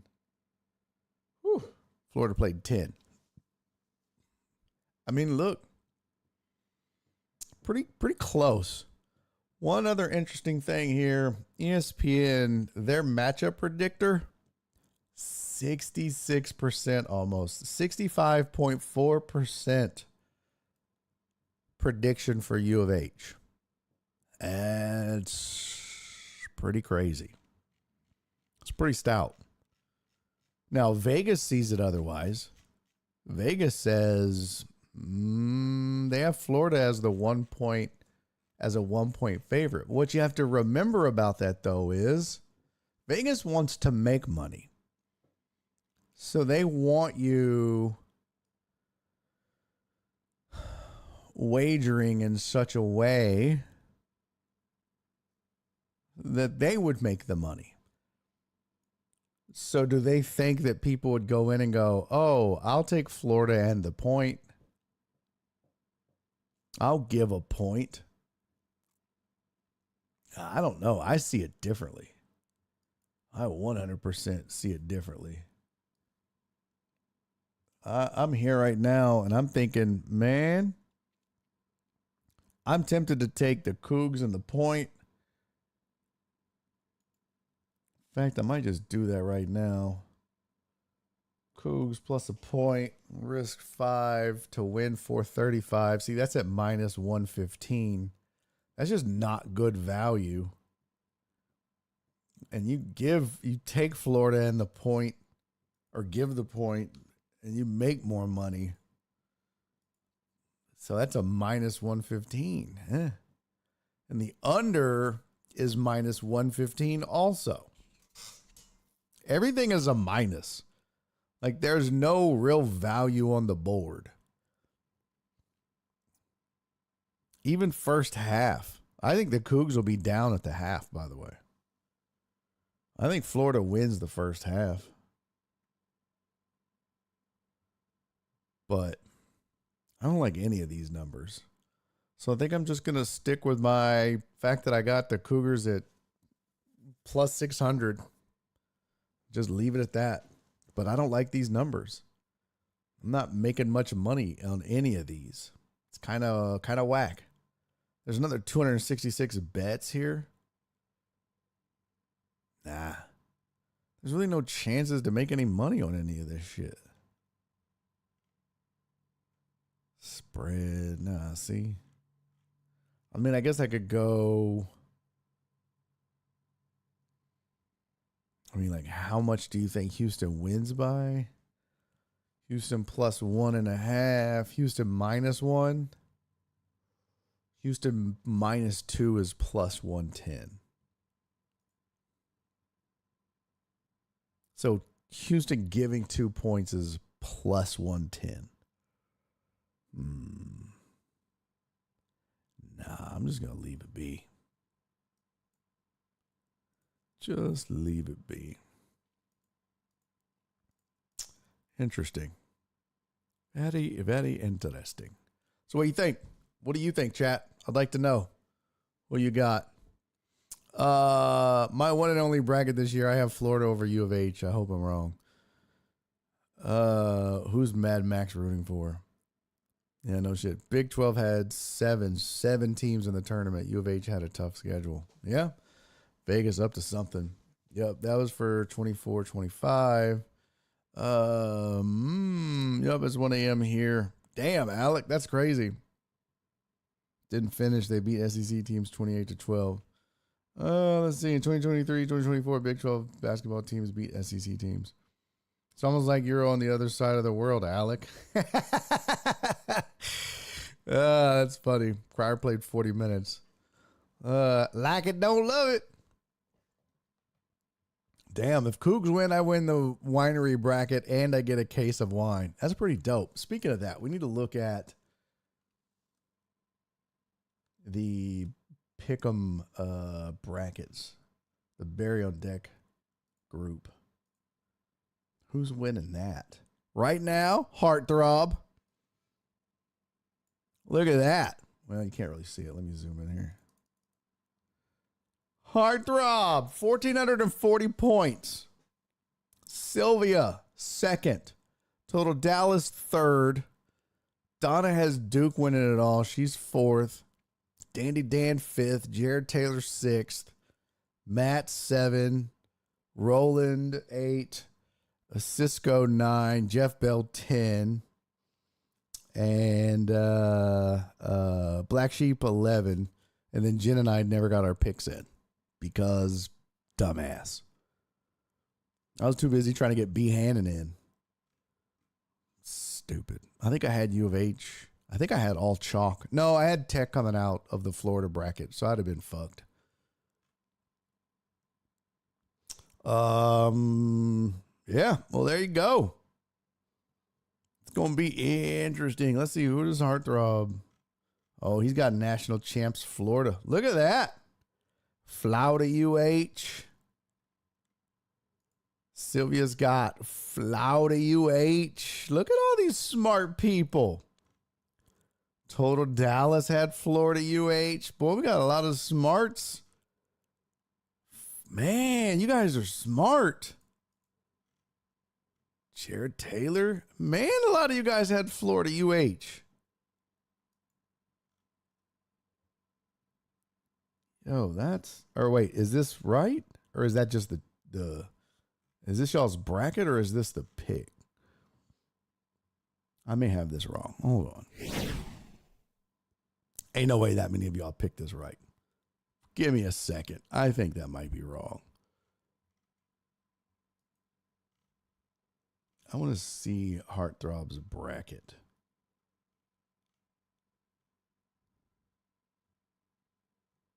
No, that's what we had. I'll be damned. I see you, Heartthrob. Damn. Heartthrob had a hell of a bracket.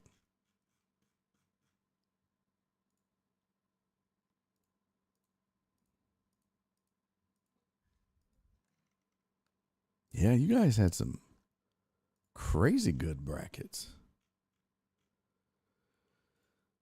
Like a lot of y'all had Florida UH. Shit. I'm impressed. Oh, here's one that had Duke. Florida. Who's this? What dumbass was this? Oh, that was Donna.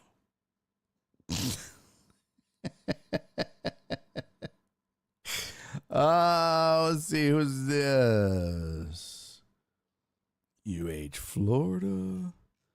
Man, you guys are killing it. UH Florida. UH Florida. I am thoroughly impressed that almost everybody in the Barry on Deck bracket challenge had UH Florida. Well, here's one that didn't. Who was this?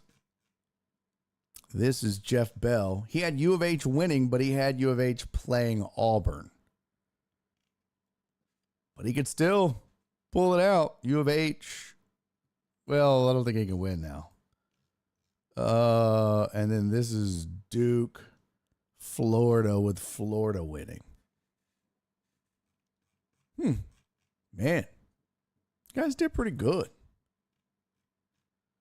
Pretty good. Only two of you didn't have one of the two teams left. Donna and the Black Sheep had Duke winning it all. Everybody else either had U of H or Florida. And besides me and Jen, who just didn't get our picks in.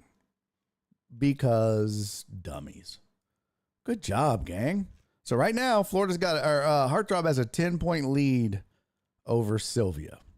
And they both have Florida winning. So looks like Heartthrob's going to win unless Total Dallas, unless U of H wins, and then Total Dallas will be the winner. So pretty cool. Yep. Who is Mad Max rooting for? I don't know what that means. What does that mean? Who is Mad Max rooting for? Let's see. Thought on Kenny Smith subbing this team Clutch City. Yeah, I thought that was really cool. I thought that was really a nice hat tip. I really did. I thought it was a really dope hat tip to this team. It was a very clutch performance by them. It really was. I thought it was a very clutch performance by them. So I thought it was cool of him to kind of, give that ode to them.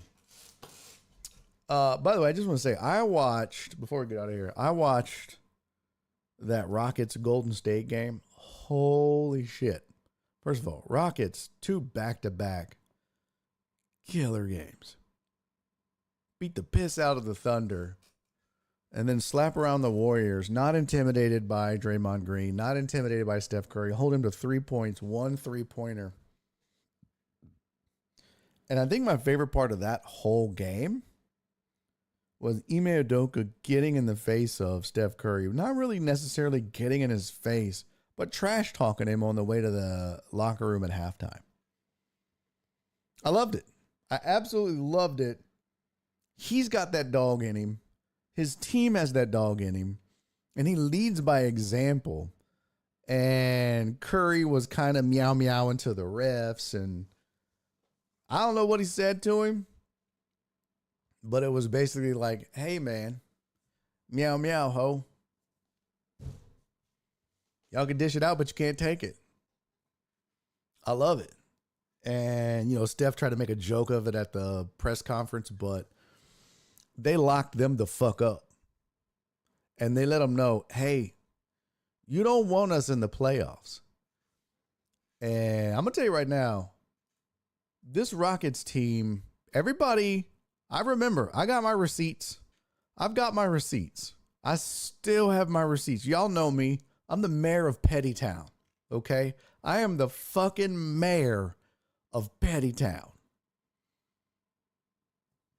How many games left in the NBA season? 4, 5? Rockets have 3 games left. Clippers, Lakers, and Nuggets. They have the Lakers, the Nuggets, and the Clippers behind them. Okay? They have a 3-game lead on the Lakers, a 5-game lead on the Nuggets, and a 5-game lead, 5.5-game lead on the Clippers. Actually, a 4.5-game lead on the Lakers. I mean, they literally all but have the number 2 seed sewed up. So for everyone that said that this team was not a contender and mocked me when I did,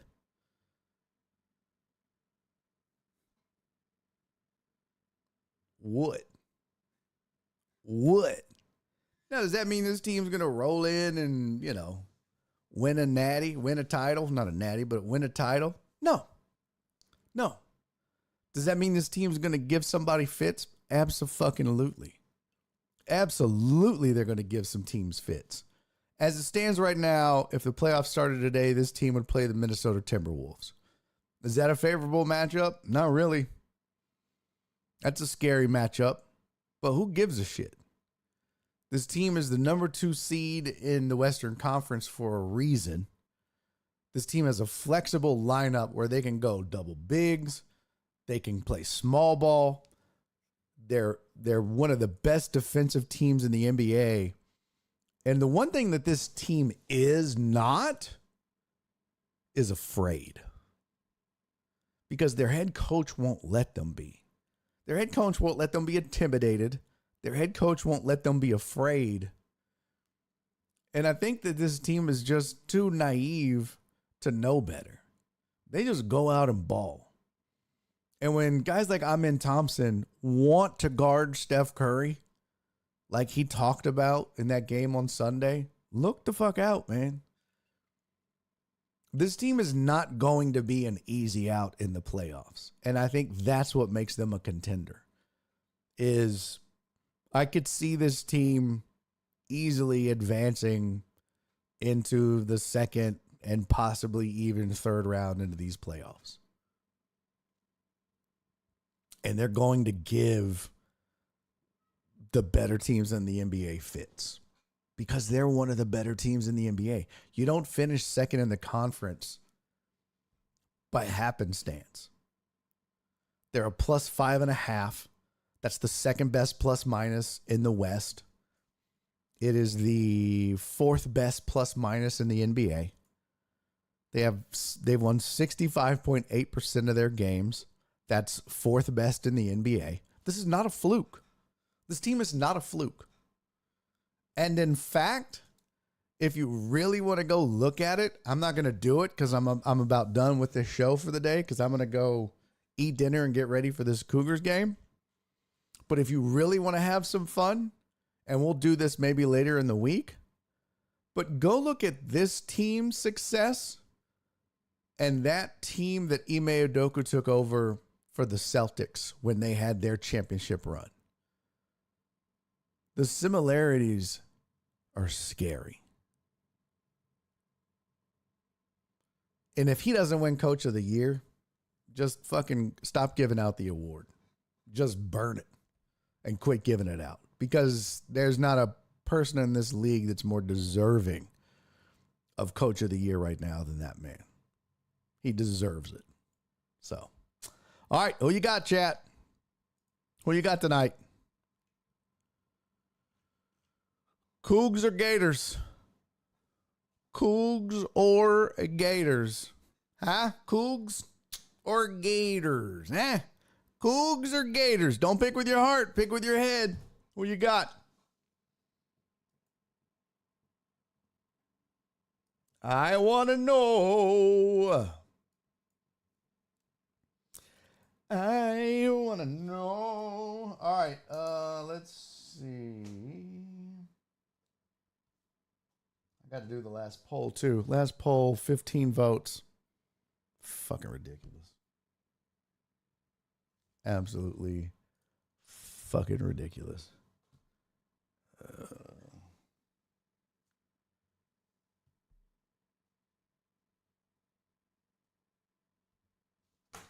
Okay, Cougs easy. It'll be close. Cougs. Let's go, Cougs. Cougs by 5. U of H. Cougs. Look up. Baby Curry. Lock up Baby Curry. Win by 6. Okay. Even Total Dallas is on board the Cougs bandwagon. Surprising. He hates everything Houston.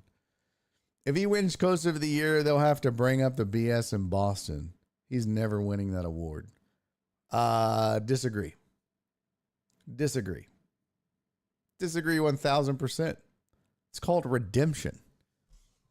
It's called a redemption story. TDP, Lightning by 2. Is that your team? The Lightning? I dig it. You done found you a team and everything, man. I'm loving this truck driver Pookie hockey fan shit. I'm loving this. Harthrop said Gators, unfortunately. U of H has to shoot better than they did early against Duke. If they mess around, Florida won't hesitate to wrap them up. Well, first of all, Florida is not a better defensive team than Duke. They're not a better offensive team than Duke. And the great thing about the Cougars is they don't panic. That's the beautiful thing, is if their shot's not there, they're okay. That's the beautiful thing. If their shot's not there early, they use their defense to create turnovers, to create transition buckets. You can score in multiple ways. I think that's why the matchup predictor was so lopsided versus Vegas. I don't think this is a rout. I will say, though, I'm going to say, hold on. Let me see something here. I'm going to make my prediction based off of something here. Let me see something. I done closed all the damn windows. Hold on, boys. I done already fed you shit. What more do you want? Huh? You done already been fed.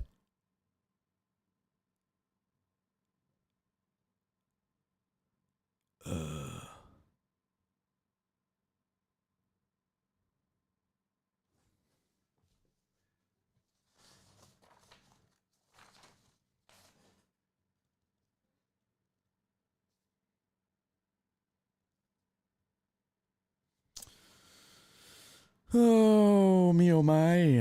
Oh, me oh my. Let me see. Where the frick did that go? Oh, that was on Bovada. Let me get back to my Bovada real quick.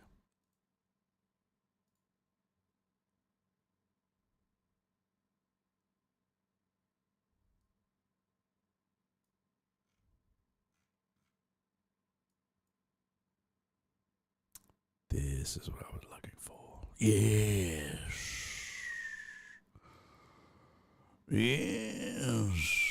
Hold on. I'm going to give you an exact score based on some numbers here. Let me see. There we go. Okay.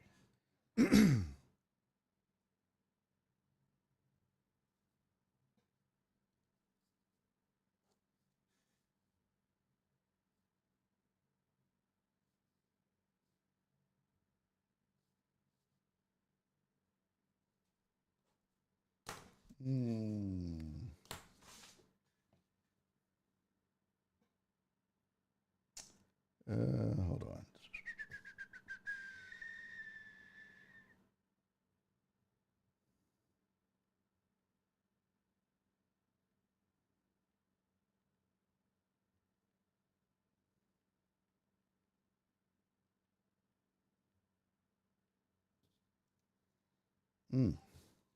Interesting. Well, you know what? Okay, it is going to be closer than I thought based on these stats. Let me see something. Home average points scored. That's why this is a 1 point plus minus. All right. I'm going to go.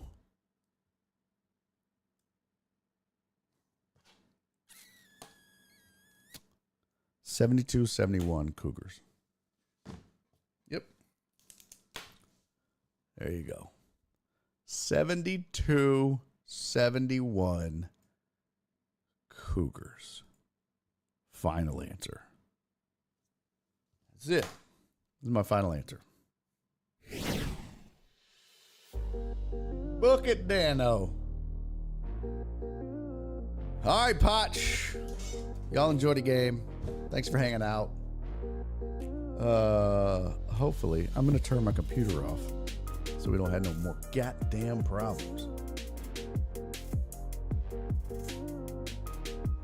And y'all enjoy the game. Mods can't leave early. They can do whatever the hell they want. Jenny ran out of jalapeno poppers for the game. Oh, is that what y'all had last time? Walt, love you, buddy. Alex said that sounds about right, dude. Yeah. Yep. 72-71. 72-71 UH. Jenny said we had wings. Well, you fucked it up, Mom. Way to go. If they lose, it's your fault. Because I didn't shower, so it ain't mine. Hey, appreciate you, Flip. All right, you guys enjoy the show. I mean, the game. I hope you enjoyed the show. And I'm going to put this stuff on Twitch for the vote. I mean, on Twitter for the voting. You'll have 48 hours to do so. Hey, Walkskin. Got that all wrong. Fucked that up. Appreciate you. Peace, love, and cheers. Go Cougs! All right, I'll see you guys mañana. Do me 3 favors before I see you guys. Be safe.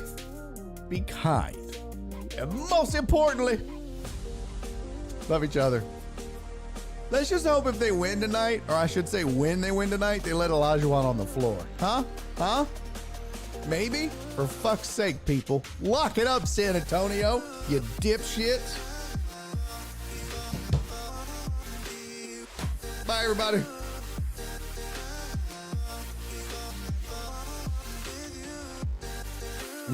Taco grease. Sounds delicious.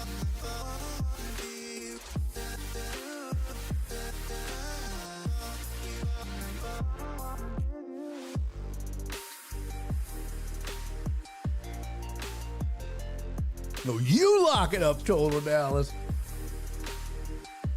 No, you lock it up. Daddy's making a YouTube video!